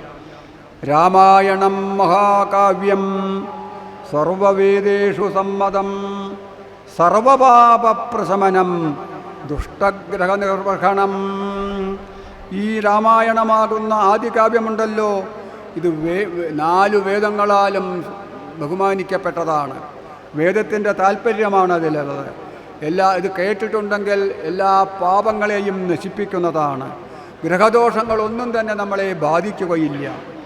ദുസ്വപ്നം ഇല്ലാതാവും. ഇഹപരലോക സുഖത്തെ അത് നൽകും. പൂർവജന്മാർജിതമായിട്ടുള്ള ആ പാപങ്ങളൊക്കെ ഉണ്ടല്ലോ, രാമായണ ശ്രവണത്താൽ, രാമനാമജപത്താൽ ഇല്ലാതാക്കാൻ സാധിക്കും. അതാണ് അതിൻ്റെ സവിശേഷത. അപ്പോൾ നമുക്ക് ഇപ്പം നമ്മൾ ഉറങ്ങുമ്പോൾ പല സ്വപ്നങ്ങളും കാണും. ആന കുത്താൻ വരണു, പാമ്പ് കടിക്കാൻ വരണു, വെള്ളത്തിൽ ചാടിയിട്ട് വിഷമിക്കണു. അപ്പോൾ ഇങ്ങനെയൊക്കെയുള്ള ദുസ്വപ്നങ്ങളൊക്കെ ഇല്ലാതാവാൻ നമ്മൾ എന്താണ് ചെയ്യേണ്ടത്? രാമായണ കഥ കേൾക്കുക.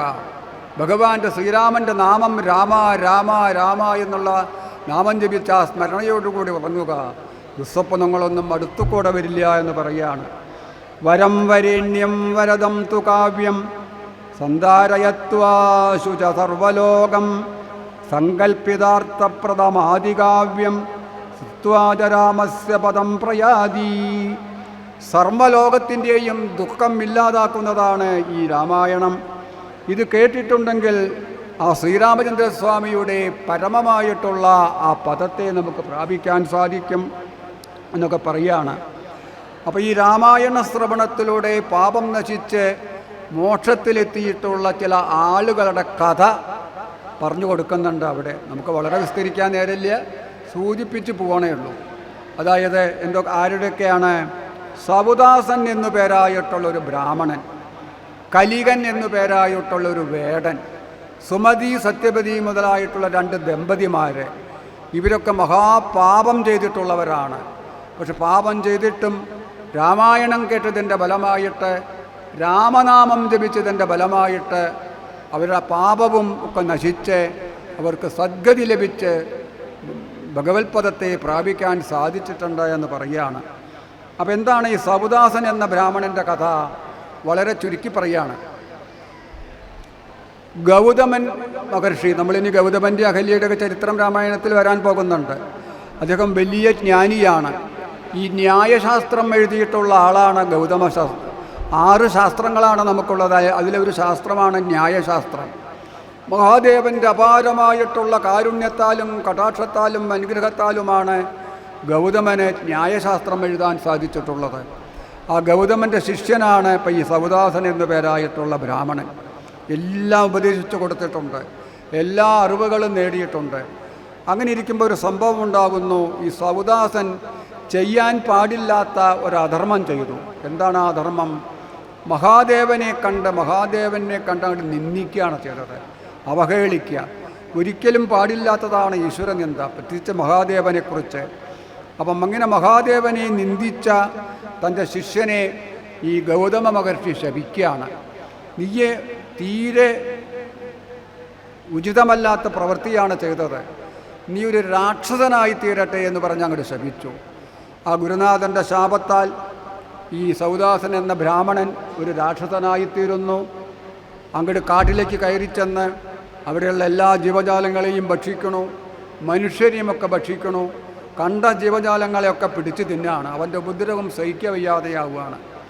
അങ്ങനെ ഇരിക്കുമ്പോൾ അവൻ ഇങ്ങനെ ഈ പ്രാണിഹിംസ തുടർന്നുകൊണ്ടിരിക്കുമ്പോൾ ഒരു തവണ നമ്മുടെ ഗർഗമഹർഷി ആരാണ്? അദ്ദേഹം വലിയ ജ്യോതിശാസ്ത്ര വിശാരദനാണ്. ശ്രീകൃഷ്ണൻ്റെയൊക്കെ യാദവവംശത്തിൻ്റെ പുരോഹിതനാണ്. ശ്രീകൃഷ്ണൻ എന്നുള്ള പേരിട്ടത് ബലരാമൻ എന്നുള്ള നാമകരണമൊക്കെ ചെയ്തത് ആരാണ്? ഈ ഗർഗമഹർഷിയാണ്. അദ്ദേഹം വലിയ ഭക്തനാണ്, ശ്രീരാമ ഭക്തനാണ്. അദ്ദേഹം എങ്ങനെയാണ് വരുന്നത്? രാമ രാമ രാമ രാമ രാമ എന്നിങ്ങനെ ഉറക്ക ജപിച്ചുകൊണ്ടാണ്. ഇങ്ങനെ ഉറക്ക ജപിച്ചു വരുന്ന ആ ഗർഗമഹർഷിയുടെ അടുത്തേക്ക് ഈ രാക്ഷസൻ അങ്ങോട്ട് ചാടാൻ തുടങ്ങി. പെട്ടെന്ന് ഒരു മാറ്റം വരികയാണ്. അങ്ങോട്ട് മഹർഷിയുടെ അടുത്തേക്ക് എത്താനോ അദ്ദേഹത്തെ വധിക്കാനോ അദ്ദേഹത്തിന് പറ്റുന്നില്ല. ഉടനെ മനസ്സിലൊരു മാറ്റം വന്നു. ദ്രോഹചിന്തയൊക്കെ ഇല്ലാതാവുകയാണ്. എന്തിപ്പോൾ ഇങ്ങനെ ഇല്ലാതാവാൻ കാരണം എന്ന് ആലോചിച്ചപ്പോഴാണ് ഗർഗമഹർഷി പറഞ്ഞത്, നീയിപ്പോൾ രാമനാമം കേട്ടില്ലേ? ആ രാമനാമത്തിൻ്റെ പ്രഭാവത്താലാണ് നിനക്ക് ഈ മാറ്റമുണ്ടായത്. അപ്പോൾ അത് വേണ്ട പോലെ നീയും ജപിക്കുക, നീയും കേൾക്കുക ചെയ്തിട്ടുണ്ടെങ്കിൽ അതിൻ്റെ ഫലം അപാരമാണ്. അപ്പോൾ എനിക്കിനി ഞാൻ യാതൊരു വിധത്തിലുള്ള ജന്തുഹിംസയും ചെയ്യില്ല, എനിക്ക് ആ രാമായണം എന്ന് കേൾപ്പിച്ചു തരുമോ എന്ന് പറഞ്ഞ് അദ്ദേഹത്തിൻ്റെ മുഖത്ത് നിന്ന് രാമായണം ശ്രവിക്കുന്നു. അതിൻ്റെ ഫലമായിട്ട് അത് മുഴുവൻ കേട്ടപ്പോഴേക്ക് അവൻ്റെ പാപമൊക്കെ ഇല്ലാതായി, രാക്ഷസപാപം പോയി, വീണ്ടും പൂർവ്വദേഹം തിരിച്ചു കിട്ടുന്നു. ആ രാമായണ ശ്രവണത്താൽ സദ്ഗതി അദ്ദേഹത്തിന് ലഭിച്ചു എന്നാണ് ഒരു കഥയുടെ ചുരുക്കം. പിന്നെ കലികൻ എന്നു പേരായിട്ടൊരു വേടനുണ്ട്. അവൻ്റെ പ്രവൃത്തി എന്താ വെച്ചാൽ ക്ഷേത്രങ്ങളിലൊക്കെ പല ക്ഷേത്രങ്ങളിലും കലവറയിലൊക്കെ ധാരാളം നിധികളും സ്വർണവും പണമൊക്കെ സൂക്ഷിച്ചിട്ടുണ്ടാവും. അത് കട്ടെടുക്കുക എന്നുള്ളതാണ് അവൻ്റെ തൊഴിൽ. അങ്ങനെ അനവധി ക്ഷേത്രങ്ങൾ അവൻ കൊള്ളയടിച്ചിട്ടുണ്ട്. ഇപ്പോൾ നമ്മളിപ്പോൾ ക്ഷേത്രങ്ങളുടെ കൊള്ള കൂടിക്കൊണ്ടിരിക്കുന്ന കാലഘട്ടമാണല്ലോ. ശബരിമലയിലൊക്കെ വലിയ വലിയ വെലുവെടുപ്പുള്ള എത്ര സ്വർണ്ണമാണ് പോയിട്ടുള്ളതെന്ന് നമ്മൾ ദിവസവും കേട്ടുകൊണ്ടിരിക്കുകയാണ്. അപ്പോൾ ഇവൻ അടുത്തൊരു വിഷ്ണു ക്ഷേത്രമുണ്ട്. അതിൻ്റെ നിലവറയിൽ അനവധി സ്വർണത്തിൻ്റെ ഉരുപ്പടികളും പണവും ധനവുമൊക്കെ സൂക്ഷിച്ച് വെച്ചിട്ടുണ്ട്. അതൊക്കെ അവൻ മനസ്സിലാക്കിയിട്ടുണ്ട്. രാത്രി അവനത് മോഷ്ടിച്ചെടുക്കണമെന്നുള്ള ഉദ്ദേശത്തോടു കൂടി അങ്ങനെ പോവുകയാണ്. അപ്പോഴാണ് ഉത്തുങ്കൻ എന്നു പേരായിട്ടുള്ള മഹർഷി ആ വഴി എങ്ങനെ വരുന്നത്. അദ്ദേഹം ഭഗവത് നാമം രാമനാമം ചൊല്ലിക്കൊണ്ടാണ് വരുന്നത്. ആ രാമനാമം ചൊല്ലിക്കൊണ്ടുവരുന്ന ഉത്തമ മഹർഷിയുടെ മുഖത്ത് നിന്ന് വരുന്ന രാമനാമത്തിൻ്റെ ധ്വനിയുണ്ടല്ലോ, ഇവനിൽ ഒരു മാറ്റം സംഭവിപ്പിക്കുകയാണ്. ഇവൻ്റെ അക്രമവാസനകളെ കക്കണം, മോഷ്ടിക്കണം എന്നുള്ള ചിന്ത ഒക്കെ അങ്ങോട്ട് ഇല്ലാതാകുന്നു. എന്നിട്ട് അവൻ എന്തു ചെയ്യുന്നു? മഹർഷിയുടെ കാൽക്കൽ നമസ്കരിക്കുകയാണ്. എനിക്കിനി സദ്ഗതി ഉണ്ടാവാൻ, ഇതേവരെ ചെയ്ത തെറ്റിന് പരിഹാരമുണ്ടാവാൻ ഞാൻ എന്ത് ചെയ്യണം എന്ന് ചോദിക്കുകയാണ്. അതിനുള്ള മാർഗം ഞാൻ പറഞ്ഞു തരാമെന്ന് പറഞ്ഞ് എന്ത് ചെയ്തു കൊടുക്കണോ? അവന് രാമായണം ഉപദേശിച്ചു കൊടുക്കണു. രാമായണം ഒരു പ്രാവശ്യം അവിടെ കേട്ടതോടു കൂടിയിട്ട് അവൻ്റെ മനസ്സിലെ മനോമാലിന്യങ്ങളും കലിദോഷങ്ങളും കർമ്മവാസനകളും പാപവുമൊക്കെ നശിച്ച് മനസ്സ് ശുദ്ധമായിട്ട് അവന് വൈകുണ്ഠപ്രാപ്തി കൈവരിക്കാൻ സാധിച്ചു എന്നാണ് ആ കഥ. പിന്നെ വേറൊരു കഥയും കൂടി പറഞ്ഞു കൊടുക്കുന്നുണ്ട്.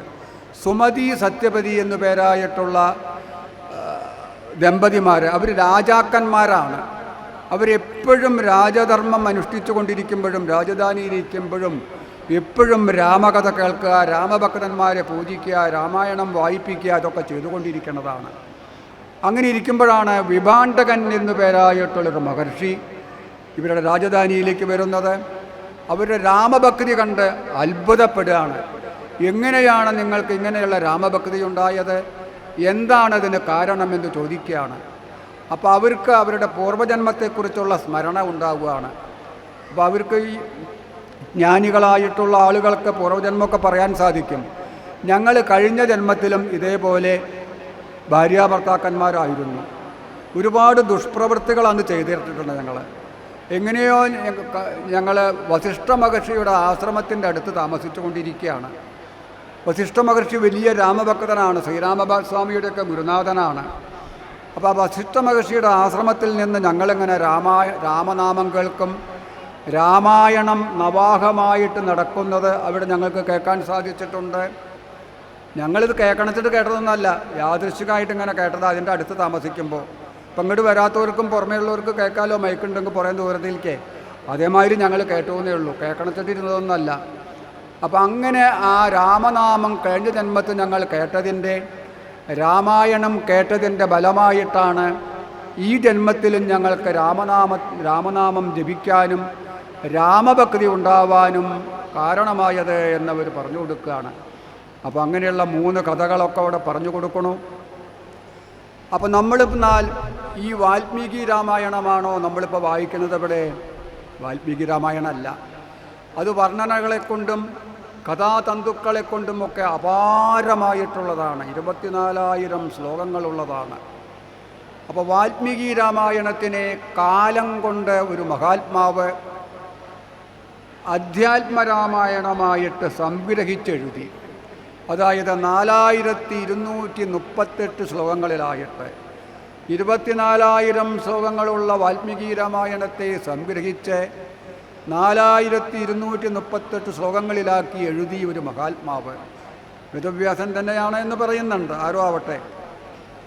അപ്പം അതിൻ്റെ വ്യത്യാസം എന്താണ്? അത് മഹാദേവൻ പാർവതീദേവിക്ക് പറഞ്ഞു കൊടുക്കുന്ന വിധത്തിലാണ്. അധ്യാത്മരാമായണം മൃത്യുശാസന പ്രോക്തം. മൃത്യുശാസൻ എന്ന് വെച്ചാൽ ആരാണ്? മഹാദേവൻ. സാക്ഷാൽ മഹാദേവൻ പാർവതീദേവിക്ക് ഉപദേശിക്കുന്ന മാതിരിയാണ് അധ്യാത്മരാമായണം. എന്താ ഇപ്പോൾ അധ്യാത്മരാമായണവും വാൽമീകി രാമായണവും തമ്മിലുള്ള വ്യത്യാസം? വാൽമീകി രാമായണത്തിൽ ശ്രീരാമനെ സാധാരണ ഒരു മനുഷ്യനായിട്ടാണ് ചിത്രീകരിക്കുന്നത്. എന്നാൽ അധ്യാത്മരാമായണത്തിലോ പരിപൂർണമായിട്ടുള്ള ഈശ്വരൻ്റെ അവതാരമായിട്ട് ഈശ്വര സ്വരൂപമായിട്ടാണ് വർണ്ണിക്കുന്നത്. നമുക്ക് ഈ രാമായണത്തിൽ നമുക്കത് കാണാൻ സാധിക്കും. മാത്രമല്ല ആധ്യാത്മിക തത്വങ്ങൾക്ക് പ്രാധാന്യം നൽകിക്കൊണ്ട് അതാണ് ആധ്യാത്മിക തത്വങ്ങൾ, വേദാന്ത രഹസ്യങ്ങളെ ഒക്കെ വളരെയധികം ഉള്ളതാണ് അധ്യാത്മരാമായണം. അതാണ് ഇത് രണ്ടും തമ്മിലുള്ള വ്യത്യാസം. കടലും പുഴയും പോലെ. ഇപ്പം സമുദ്രം നമ്മൾ കുളിക്കാനോ കുടിക്കാനൊന്നും വെള്ളം ഉപയോഗിക്കില്ല, എന്നാലോ പുഴയിലെ അതൊക്കെ നമ്മൾ ചെയ്യും.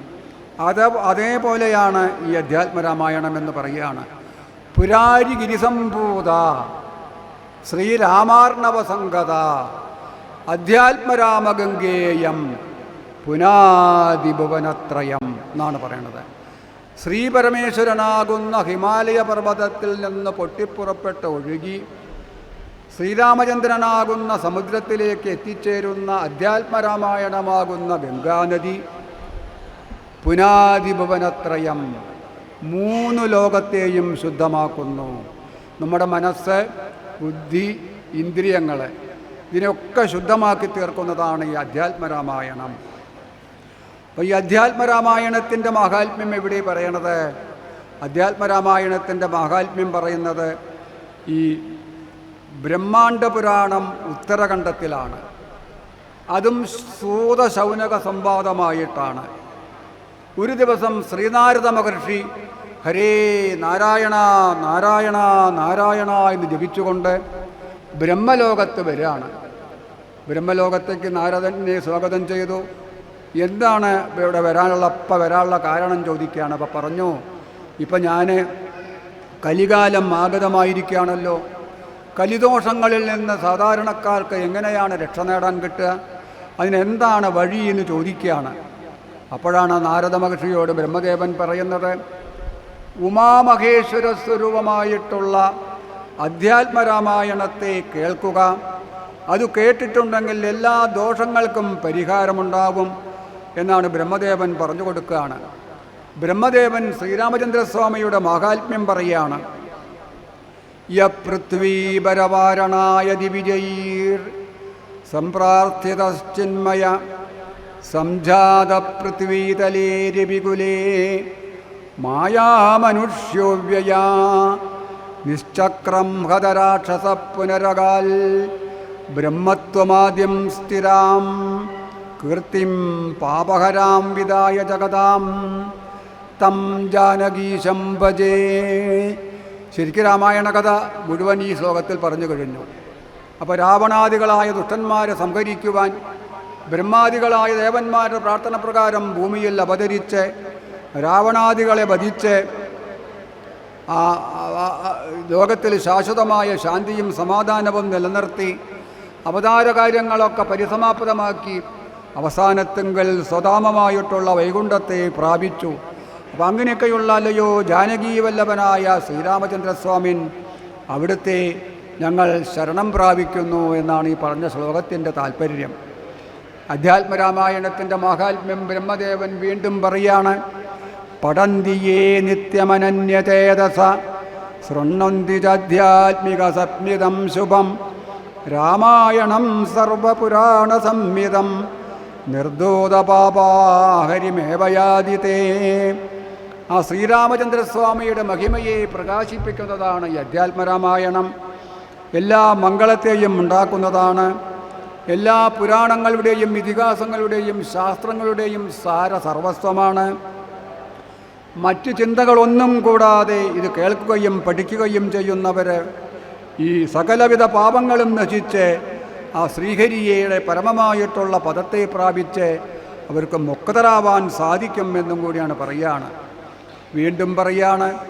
അധ്യാത്മരാമായണമേവ നിത്യം പഠ്യേദ്യദീപ്തേച്ഛേൽ ഭവബന്ധമുക്തിം ഗവാം സഹസ്രായുധ കോടിദാനാൽ ബലം ബലേഭ്യ ശൃണുയാൽ സനിത്യം.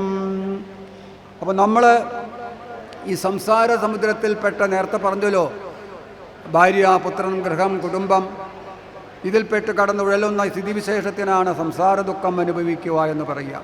പുനരഭിജനനം, പുനരഭിമരണം, ജനിക്കുക, മരിക്കുക, വീണ്ടും ജനിക്കുക, വീണ്ടും മരിക്കുക, ജനനമരണങ്ങൾ ചക്രം പോലെ തിരിഞ്ഞുകൊണ്ടിരിക്കുകയാണ്. ശങ്കരാചാര്യസ്വാമികളെ ഭജഗോവിന്ദത്തിൽ സംസാരത്തിൻ്റെ ഗതിയെ വളരെ മനോഹരമായിട്ട് ചിത്രീകരിക്കുന്നുണ്ട്. അപ്പോൾ അതിൽ നിന്ന് രക്ഷ നേടാൻ എന്താണ് വഴി? രക്ഷ നേടാൻ വളരെ വിഷമാണ്. ഒരേ ഒരു വഴിയേയുള്ളൂ അതിൽ നിന്ന് രക്ഷ നേടാൻ. എന്താണ് വഴി? ഭഗവാനെ ആശ്രയിക്കുക. എങ്ങനെയാണ് ഭഗവാനെ ആശ്രയിക്കേണ്ടത്? ഭഗവാനിൽ ഭക്തിയെ വളർത്തിക്കൊണ്ട്. ആ ഭക്തി എങ്ങനെയാണ് ഉണ്ടാകുക? ഭഗവാന്റെ തിരുനാമങ്ങൾ ഭക്തിശ്രദ്ധയോടുകൂടി ഹരേ നാരായണ കൃഷ്ണ രാമ ഗോവിന്ദ എന്ന് ജപിക്കുക, ഭഗവാന്റെ കഥകൾ കേൾക്കുക, ഭഗവാന്റെ മാഹാത്മ്യങ്ങൾ കീർത്തിക്കുക, സജ്ജനങ്ങളുമായി സംഘം നടത്തുക. ഇങ്ങനെയൊക്കെ ചെയ്തിട്ടുണ്ടെങ്കിൽ എന്തുണ്ടാകും? ഭഗവാനിൽ ഭക്തിയുണ്ടാകും. ഇതേപോലെയുള്ള സത്സംഗങ്ങളിലും യജ്ഞങ്ങളിലുമൊക്കെ പങ്കെടുത്ത് ഭഗവാന്റെ മഹിമകൾ കേൾക്കുക. ഇങ്ങനെയൊക്കെ ചെയ്തിട്ടുണ്ടെങ്കിൽ നമുക്ക് ഭഗവാനിൽ ഭക്തിയുണ്ടാകും. ഭക്തിയുണ്ടായാലോ ഭഗവാനെക്കുറിച്ചുള്ള ജ്ഞാനമുണ്ടാകും. ഭഗവാൻ സർവാത്മാവായി സർവചരാചരങ്ങളിലും വിളങ്ങിക്കൊണ്ടിരിക്കുന്നു എന്നുള്ള അറിവാണ് തത്വജ്ഞാനം. അതങ്ങോട്ട് ഉണ്ടായാലോ വിദ്യതേ ഹൃദയഗ്രന്ഥി, നമ്മുടെ ഹൃദയത്തിലെ ഗ്രന്ഥികൾ മുഴുവൻ തന്നെ പൊട്ടിപ്പോകും. ഞാനെന്ന തോന്നല്, എൻ്റേതെന്ന തോന്നല്, കാമക്രോധങ്ങൾ, ലോപമോഹങ്ങൾ, അഹന്ത മമതകൾ, ഇതാണിനെയാണ് ഹൃദയഗ്രന്ഥി എന്ന് പറയുക. അതൊക്കെ അങ്ങോട്ട് ഇല്ലാതാകും. ചിദ്യന്തേ സർവസംശയ, മനസ്സിലുള്ള എല്ലാ സംശയങ്ങളും ഇല്ലാതാകും. ക്ഷീയന്തേ ചാസ്യ പാപാനി, അവൻ്റെ കർമ്മവാസനകളും മനോമാലിന്യങ്ങളും കലിദോഷങ്ങളും അതോടുകൂടി നശിച്ചു പോകും. അതിനെന്താണ് ചെയ്യേണ്ടത്? അതിന് ഭഗവാനിൽ ഭക്തിയെ വളർത്തുക. ആ ഭക്തി എങ്ങനെയാണ് ഉണ്ടാകുക? ആ രാമായണ ശ്രവണത്തിലൂടെ, രാമായണത്തെ നിത്യവും ശ്രദ്ധയോടെ പാരായണം ചെയ്യുന്നതോടുകൂടി നമുക്ക് ഭഗവാനിൽ ഭക്തി ഉണ്ടാകും. കോടിക്കണക്കിന് പശുദാനം ചെയ്താലുള്ള ഫലം ഒരു തവണ രാമായണം കേട്ടാൽ നമുക്ക് സാധിക്കും എന്നാണ് സൂചിപ്പിക്കുകയാണ്. വീണ്ടും അധ്യാത്മരാമായണത്തിൻ്റെ മാഹാത്മ്യം പറയുകയാണ്. ലോകർതൻ ഭാഗ്യവശാൽ ഇതെങ്ങും പ്രചാരത്തിലാകുന്നു, മർത്യനൊന്നു വായിച്ചാൽ ഗതി വരും. നമ്മുടെയൊക്കെ മഹാഭാഗ്യം കൊണ്ടാണ് ഈ രാമായണം ഇങ്ങനെ പ്രചാരത്തിലായിട്ടുള്ളത്. ഒരു തവണ കേട്ടിട്ടുണ്ടെങ്കിൽ നമുക്ക് ആ സൽഗതിയെ പ്രാപിക്കാം. അധ്യാത്മരാമായണ കീർത്തനങ്ങൾ ചേർന്നിടും ഫലമെല്ലാം ചൊൽവാൻ ശക്തനല്ല. ഇതുകൊണ്ട് കിട്ടുന്ന സദ്ഗുണങ്ങൾ എത്രയാണ് ഉണ്ടാകുക എന്ന് പറയാൻ കൂടി പറ്റില്ല എന്ന് പറയാണ്. വേദശാസ്ത്ര വ്യാകരണങ്ങളെല്ലാം പഠിച്ചാലുണ്ടാകുന്ന ദുർലഭമാകും ഫലം അടച്ചും അവനുണ്ടായി വരും ആ നിമിഷത്തിൽ തന്നെ. വേദോ ഉപനിഷത്തോ ശാസ്ത്രമൊന്നും പഠിക്കേണ്ട ആവശ്യമില്ല. രാമായണം വേണ്ട പോലെ മനസ്സിലാക്കിയിട്ടുണ്ടെങ്കിൽ അതിൽ ഈ പറഞ്ഞ കാര്യങ്ങളൊക്കെ നമുക്ക് മനസ്സിലാക്കാൻ സാധിക്കും. അധ്യാത്മരാമായണ പഠനം വ്രതമാക്കി വർത്തിപ്പവൻ്റെ കർമ്മം അനന്തഗുണാഢ്യം എന്നൊക്കെ പറയുകയാണ്. ഇനി അധ്യാത്മരാമായണത്തിൽ വളരെ പ്രധാനപ്പെട്ട ചില ഭാഗങ്ങളുണ്ട്. ആ ഭാഗങ്ങൾ ഏതാണ്?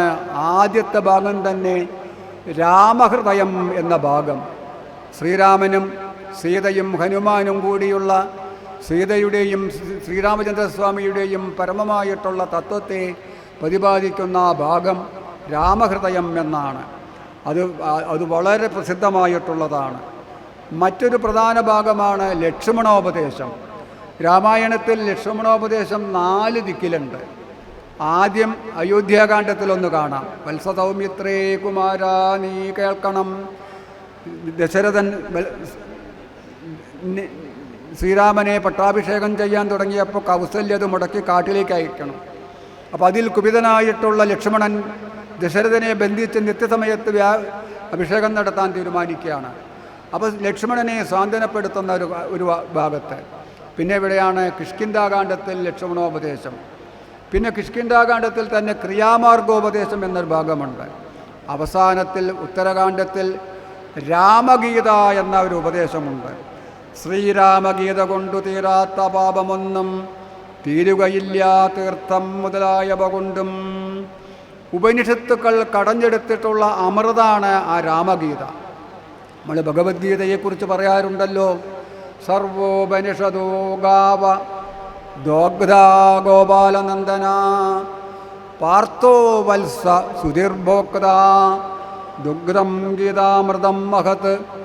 ഉപനിഷത്തുക്കളാകുന്ന പശുക്കളെ മധ്യമപാണ്ഡവനാകുന്ന അർജുനനെ കൊണ്ട് ശ്രീകൃഷ്ണനാകുന്ന കടവുകാരൻ കറന്നെടുത്ത്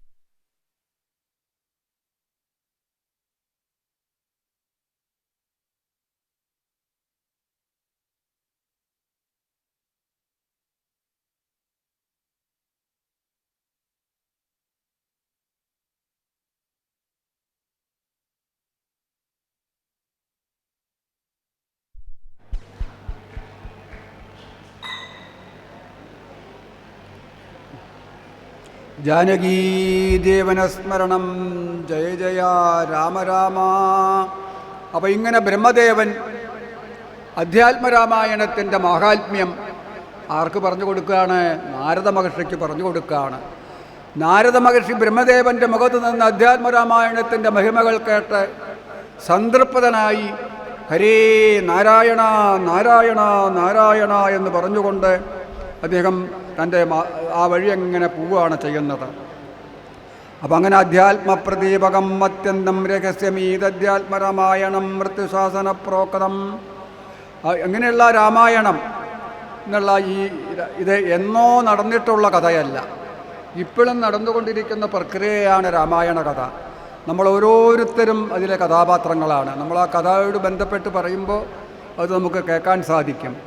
അപ്പോൾ നമ്മൾ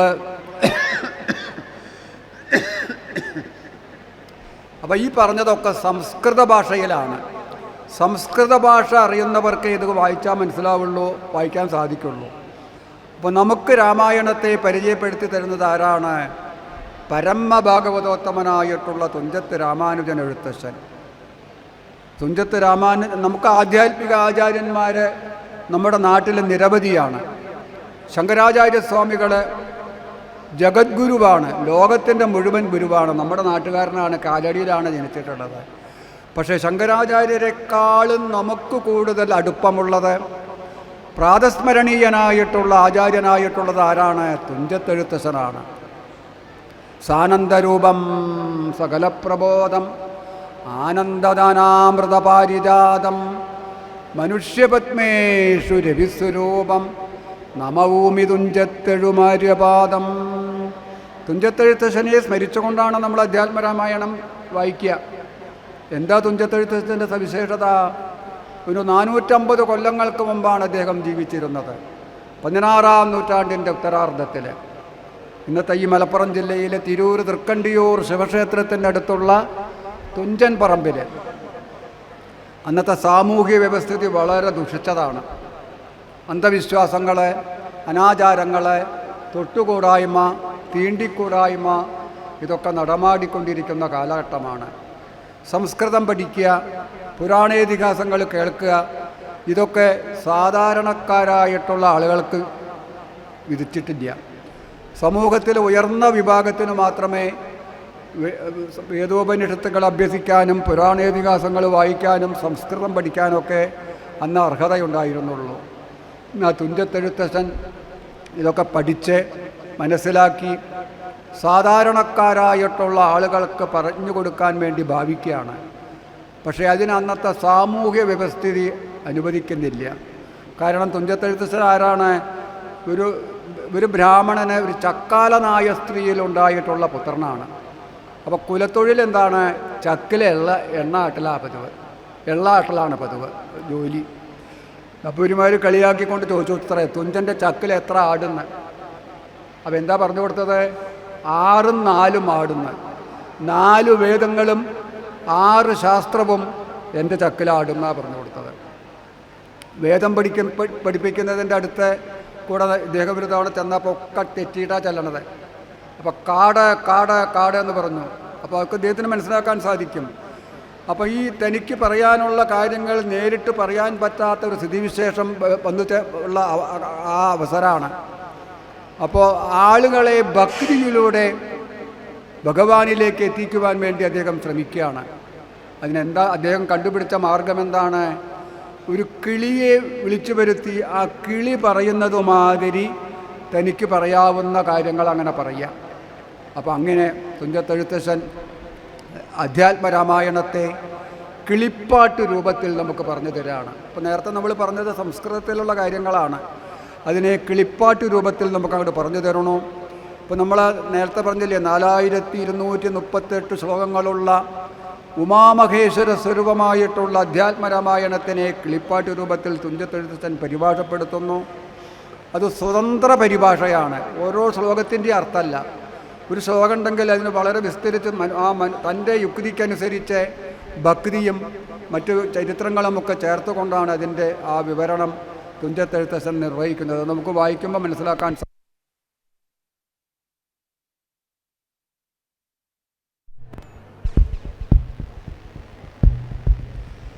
മാത്രമല്ല അങ്ങനെ രാമായണത്തെ അദ്ദേഹം കിളിപ്പാട്ട് രൂപത്തിൽ നമുക്ക് പരിഭാഷപ്പെടുത്തി തരുന്നു.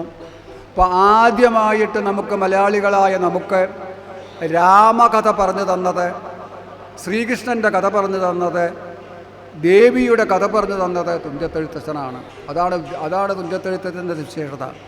രാമായണം, ഭാരതം, ഭാഗവതം, ദേവീ മഹാത്മ്യം മുതലായ പുണ്യ പുരാണ ഇതിഹാസ ഗ്രന്ഥങ്ങളെ കൈരളിക്ക് നിവേദിച്ചത് ആരാണ്? തുഞ്ചത്തെഴുത്തച്ഛനാണ്. അതാണ് നമുക്ക് മറ്റുള്ള ആചാര്യന്മാരെക്കാളൊക്കെ കൂടുതലടുപ്പം തുഞ്ചത്തെഴുത്തച്ഛനോടാണ് എന്ന് പറയണത്.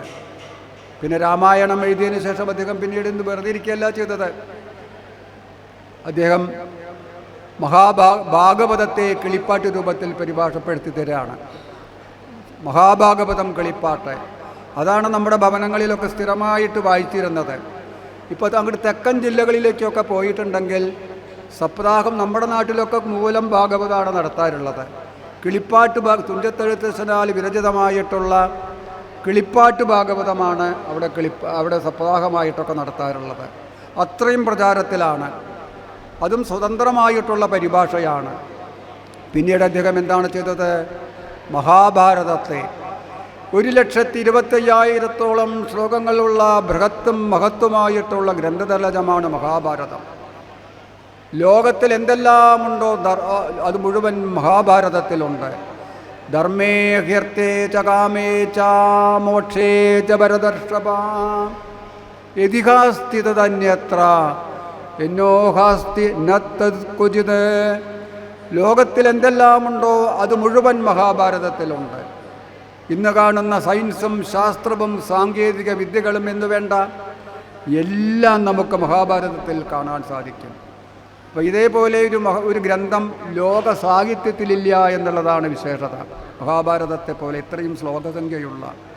അപ്പോൾ അങ്ങനെ സാധാരണ മഹാത്മാക്കളായിട്ടുള്ള ആളുകൾ പറയാറുണ്ട്, നമ്മൾ ഈ ഭാരത പുണ്യഭൂമിയിൽ മനുഷ്യനായി പിറന്നിട്ടുണ്ടെങ്കിൽ 5 കാര്യങ്ങളാണ് അവശ്യം നിർവഹിക്കേണ്ടത്. ഏതൊക്കെയാണ്? ഹിമാലയ പർവ്വതത്തെ ഒന്ന് കാണുക. ഹിമാലയത്തെ പോലെ അത്യത്ഭുത പ്രതിഭാസം വേറെയില്ല. മഹാകവി കാളിദാസൻ കുമാരസംഭവത്തിൻ്റെ ആമുഖത്തിൽ 10-20 ശ്ലോകങ്ങളിലായിട്ട് അതിനെ പറയുന്നുണ്ട്. അസ്തി ഉത്തരസ്യാം ദിശി ദേവതാത്മാ ഹിമാലയോ നാമ നഗാതിരാജ പൂർവാപരവോ തോയനിർവഗാഹ്യ സ്ഥിതപൃഥിവ്യോരിവമാനദണ്ഡ. നമ്മുടെ വടക്കു ഭാഗത്ത് ഭൂമിയെ അളക്കാനുള്ള അളവ് പോലെ അങ്ങനെ നീണ്ടു കിടക്കുകയാണ് ഹിമാലയ പർവ്വതം. ഹിമാലയം ഹരിദ്വാർ കഴിഞ്ഞാൽ പിന്നെ ഹിമാലയമാണ്, ഹിമാലയത്തിലേക്കുള്ള പ്രവേശനദ്വാരമാണ്. പിന്നെ ദേവഭൂമിയാണ്, പിന്നീട് നമ്മുടെ കർമ്മഭൂമിയാണ്. അനവധി ഋഷിമുനിമാർ തപസ്വാധ്യായ നിരതരായിട്ട് ഈശ്വരനെയും ഉപാസിച്ചുകൊണ്ട് അവിടെ അങ്ങനെ കഴിഞ്ഞുകൂടുന്നുണ്ട്. ഋഷികേശ്, ബദരി, കേദാരം, കൈലാസം, ഗംഗോത്രി, യമുനോത്രി മുതലായിട്ടുള്ള പുരാണങ്ങളായിട്ടുള്ള എല്ലാ സ്ഥലങ്ങളുമുള്ളത് ഹിമാലയത്തിലാണ്. ഗംഗാനദി പർവ്വതത്തിൻ്റെ അടിയിൽ കൂടെ ഒഴുകിക്കൊണ്ടിരിക്കണം. അപ്പോൾ അങ്ങനെയൊക്കെയുള്ള ഹിമാലയത്തെ ഒന്ന് കാണുക. പിന്നുള്ളതാണ് ഗംഗാനദിയെ കണ്ട് അളകനന്ദ എന്ന് പ്രസിദ്ധമായിട്ടുള്ള ഗംഗാനദിയിൽ ഒന്ന് സ്നാനം ചെയ്യുക. പിന്നുള്ളതാണ് ഇപ്പം നമ്മൾ പറഞ്ഞുകൊണ്ടിരിക്കുന്ന മഹാഭാരതമാകുന്ന നമ്മുടെ ഇതിഹാസ ഗ്രന്ഥത്തെ നമ്മൾ ഒരു തവണയെങ്കിലും ഒന്ന് വായിച്ചിരിക്കണം. അതാണ് 3-മത്തെ. പിന്നെ 4-മത്തെയാണ് ഭാഗവതം കേൾക്കുക. ഗീത പഠിക്കുക, ഇതൊക്കെ അത്യാവശ്യം നമ്മൾ അനുഷ്ഠിക്കേണ്ട കാര്യങ്ങളാണ് എന്ന് പറയുകയാണ്. അപ്പോൾ ആ മഹാഭാരതത്തെ തുഞ്ചത്തെഴുത്തച്ഛൻ എന്തു ചെയ്യുന്നു? കിളിപ്പാട്ട് രൂപത്തിൽ നമുക്ക് പറഞ്ഞു തരുന്നു. വളരെ സംഗ്രഹിച്ച് വളരെ മനോഹരമായിട്ടുണ്ട്. പണ്ട് നമ്മുടെ എല്ലാ ഹൈന്ദവ ഭവനങ്ങളിലും ഈ പുസ്തകങ്ങളെ തുഞ്ചത്തെഴുത്തച്ഛനാൽ വിരചിതമായിട്ടുള്ള അധ്യാത്മരാമായണം കിളിപ്പാട്ട്, മഹാഭാഗവതം കിളിപ്പാട്ട്, മഹാഭാരതം കിളിപ്പാട്ട് ഒക്കെ ഉണ്ടാവുക പതിവാണ്. ആളുകൾ വായിക്കുകയും ചെയ്തിരുന്നു. അതൊക്കെ നമ്മൾ ആദ്യം സൂചിപ്പിച്ചുവല്ലോ. പിന്നെ അദ്ദേഹം പരിഭാഷപ്പെടുത്തിയത് ഏതാണ്? ദേവീ മഹാത്മ്യം. 13 അധ്യായങ്ങളുള്ള മാർക്കാണ്ഡേയ പുരാണ അന്തർഗതമായിട്ടുള്ള ദേവീ മഹാത്മ്യം അദ്ദേഹം നമുക്ക് കിളിപ്പാട്ട് രൂപത്തിൽ പറഞ്ഞു തരുന്നു. ഇതൊക്കെയാണ് അദ്ദേഹത്തിൻ്റെ വിവർത്തനങ്ങളായിട്ടുള്ളത്. പിന്നെ സ്വതന്ത്രമായിട്ടുള്ള അനവധി കൃതികളുണ്ട്. സ്വതന്ത്രമായിട്ടുള്ള 2 കൃതികളാണ് ഹരിനാമകീർത്തനം. നമുക്കറിയാം, ഈ പറഞ്ഞ രാമായണം, ഭാരതം, ഭാഗവതം, ദേവീ മഹാത്മ്യം, ശാസ്ത്രങ്ങളെ, പുരാണങ്ങളെ, ഇതിഹാസങ്ങളൊക്കെ ഉണ്ടല്ലോ, അതിൻ്റെയൊക്കെ സാരം ഹരിനാമകീർത്തനത്തിൽ കൂടെ നമുക്ക് കാണാൻ സാധിക്കും. 66 പദ്യങ്ങളിലായിട്ട് എല്ലാം ഭാഷയിലുള്ള ഉപനിഷത്ത് തുല്യമായിട്ടുള്ള ഗ്രന്ഥം. തുഞ്ചത്തെഴുത്തച്ഛൻ്റെ ഹരിനാമകീർത്തനവും പൂന്താനത്തിൻ്റെ ജ്ഞാനപ്പാനയും നമ്മുടെ ഭാഷയിലുള്ള 2 ഉപനിഷത്തുക്കളാണ്. പച്ച മലയാളത്തിൽ ആർക്കും വായിച്ചാൽ മനസ്സിലാകുന്ന ഭാഷയിൽ. അപ്പോൾ അതൊക്കെ നമ്മൾ വായിച്ച് മനസ്സിലാക്കി പഠിക്കണം എന്നുകൂടി സൂചിപ്പിക്കുകയാണ്. അപ്പോൾ അങ്ങനെയൊക്കെയുള്ള ഹരിനാമകീർത്തനം. പിന്നെ ചിന്താരത്നം എന്ന ഒരു കൃതിയുണ്ട്. അതും തന്നെ ആധ്യാത്മിക തത്വങ്ങൾ. ഈ ഹരിനാമകീർത്തനത്തിൻ്റെയൊക്കെ കൂടുതൽ അർത്ഥങ്ങളോ അറിയണമെങ്കിൽ നമുക്ക് ഈ ചിന്താരത്നം എന്ന അദ്ദേഹത്തിൻ്റെ കൃതി വായിക്കണം. അപ്പോൾ ഇതൊക്കെ അദ്ദേഹം നമുക്ക് തരാണ്. അപ്പോൾ നമ്മുടെ വിഷയം ഇപ്പോൾ ഇവിടെ എന്താണ്? അധ്യാത്മരാമായണം കിളിപ്പാട്ടാണ്. അധ്യാത്മരാമായണം കിളിപ്പാട്ടിൻ്റെ ഒരുപാട് സവിശേഷതയാണ്. എത്രയാണ് സവിശേഷത എന്ന് പറയാൻ പറ്റില്ല. മഹാകവി വള്ളത്തോള് ഒരു തവണ ഒരു ബോട്ടിൽ കൂടെ ഇങ്ങനെ സഞ്ചരിക്കുകയാണ്. സന്ധ്യാസമയമാണ്. അപ്പോൾ ആ നദിയുടെ, സഞ്ചരിക്കുന്ന നദിയുടെ അല്ലെങ്കിൽ പുഴയുടെ 2 തീരത്തും ചെറിയ ചെറിയ വീടുകളുണ്ട്. ആ ചെറിയ ചെറിയ വീടുകളിൽ എന്താ ചെയ്യേണ്ടത്? വൈകുന്നേരം സമയമാണ്. സ്ത്രീകളൊക്കെ വീടും പരിസരമൊക്കെ അടിച്ച് വൃത്തിയാക്കി സന്ധ്യാനാമൊക്കെ ചൊല്ലിക്കഴിഞ്ഞതിന് ശേഷം വിളക്ക് വെച്ചതൊക്കെ കഴിഞ്ഞതിന് ശേഷം തുഞ്ചത്തെഴുത്തച്ഛൻ്റെ രാമായണം കിളിപ്പാട്ട് ഇരുന്ന് മനോഹരമായിട്ടങ്ങനെ വായിക്കുകയാണ്. അത് വായിക്കാൻ അറിയുന്നവർക്ക് ഏത് സ്വരത്തിൽ അത് പാടാനും വായിക്കാനും സാധിക്കും. അതാണ് അതിൻ്റെ സവിശേഷത. അപ്പോൾ അതിങ്ങനെ കേൾക്കുന്നുണ്ട് വള്ളത്തോളം ഈ പുഴയിലേക്ക് ബോട്ടിൽ കൂടെ സഞ്ചരിക്കുമ്പോൾ. അപ്പോൾ അദ്ദേഹം ഒരു അഭിപ്രായം എഴുതുകയാണ്. ഒരു അഭിപ്രായമാണ് പറഞ്ഞു. ഈ കാവ്യത്തിനെക്കുറിച്ച് വളരെ പ്രസിദ്ധമായിട്ടുള്ള അഭിപ്രായമാണ്. നിങ്ങൾ കേട്ടിട്ടുണ്ടായിരിക്കും പലരും. കാവ്യം സുഖേയം കഥ രാഗവീയം, കർത്താവ് തുഞ്ചത്തുളവായ ദിവ്യൻ, ചൊല്ലുന്നതോ ഭക്തിമയസ്വരത്തിൽ, ആനന്ദലബ്ധിക്കിനി എന്തു വേണം എന്നാണ്. എന്താ ഈ പറഞ്ഞതിൻ്റെ അർത്ഥം? കാവ്യം സുഖേയം കഥ രാഗവീയം. ഇവിടെ എന്താ പാടിക്കൊണ്ടിരിക്കുന്നത്? ആ സ്ത്രീകളെ രാമകഥ, രാഘവീയം, രാഘവനെ സംബന്ധിച്ചത്. രാഘവൻ ആരാണ്? ശ്രീരാമൻ. സൂര്യവംശത്തിൽ രഘു എന്നു പേരായിട്ടുള്ള ഒരു രാജാവ് രാജ്യം ഭരിച്ചിരുന്നു. ആ വംശത്തിൽ പിറന്നവൻ എന്ന അർത്ഥത്തിലാണ് ശ്രീരാമന് രാഘവൻ എന്നുള്ള പേര് വന്നിട്ടുള്ളത്. അപ്പോൾ രാഘവൻ്റെ കഥയാണ് ഇതിൽ പറയുന്നത്. രഘോഹോ ഗോത്രാപത്യം പുമാൻ രാഘവഹ എന്നതിൻ്റെ വിഗ്രഹവാക്യത്തിലുള്ള അർത്ഥം. അപ്പോൾ ആ ശ്രീരാമചന്ദ്രസ്വാമിയുടെ മധുരമധുരങ്ങളായിട്ടുള്ള കഥകളാണ് ഇവിടെ രാമായണത്തിൽ അങ്ങനെ വായിച്ച് കേൾക്കുന്നത്. ഇതാരാ പറഞ്ഞിട്ടുള്ളത്? കർത്താവു തുഞ്ചത്തുളവായ ദിവ്യൻ, പരമഭാഗവതോത്തമനായിട്ടുള്ള തുഞ്ചത്തെഴുത്തച്ഛനാണ് ഈ കഥ ഇവിടെ ഈ രാമായണം കിളിപ്പാട്ട് എഴുതിയിട്ടുള്ളത്. രാമായണം തുഞ്ചത്തുളവായ ദിവ്യൻ. അദ്ദേഹത്തിൻ്റെ ദിവ്യതയ്ക്ക് പറഞ്ഞാൽ അവസാനിക്കില്ല. അത്രയധികം ദിവ്യതകളാണ് തുഞ്ചത്തെഴുത്തച്ഛനുള്ളത്. ആത്മജ്ഞാനിയാണ്. അപ്പം ജ്ഞാനം ഖലു ആത്മജ്ഞാനമേവ. ജ്ഞാനം എന്ന് വെച്ചാൽ എന്താണ്? ലൗകിക പദാർത്ഥങ്ങളെക്കുറിച്ചുള്ള വസ്തുക്കളെക്കുറിച്ചുള്ള അറിവിനല്ല ഇവിടെ ജ്ഞാനം എന്ന് പറയണത്.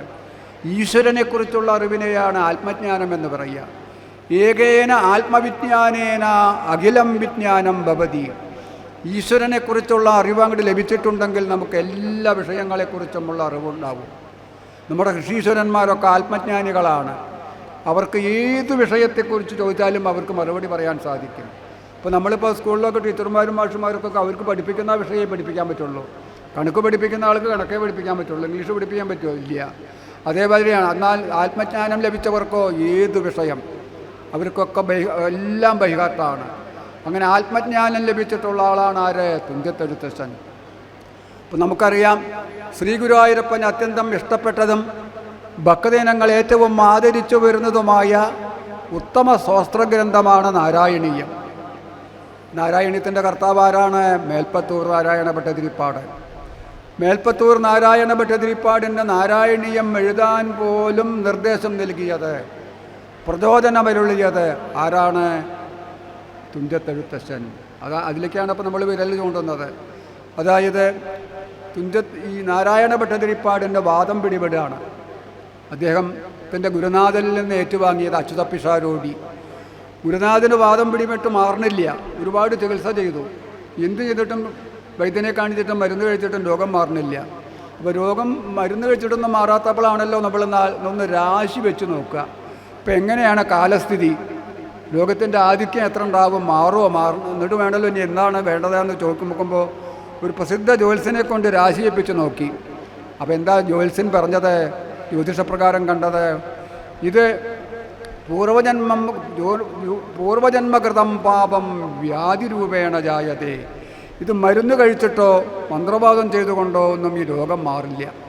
ഇതിനെന്ത് ചെയ്യണം? ഇത് കഴിഞ്ഞ ജന്മത്തിൽ ചെയ്തിട്ടുള്ള പാപമാണ്, അധർമ്മപ്രവൃത്തികളുടെ പാപമാണ് ഇപ്പോൾ വ്യാധിയായിട്ട് രോഗമായിട്ട് വന്നിട്ടുള്ളത്. അതുകൊണ്ട് എന്ത് ചെയ്യണം? അതിനുള്ള പരിഹാരം ചെയ്യണം. അപ്പോൾ അതിനെന്താ പരിഹാരം? വേദവിധി അനുസരിച്ച് കർമ്മവിഭാഗം എന്നൊരു ക്രിയ ചെയ്യുക. എന്നിട്ട് ഈ രോഗം ആരെങ്കിലും സ്വയമേവേ അങ്ങോട്ട് ഏറ്റെടുക്കുക.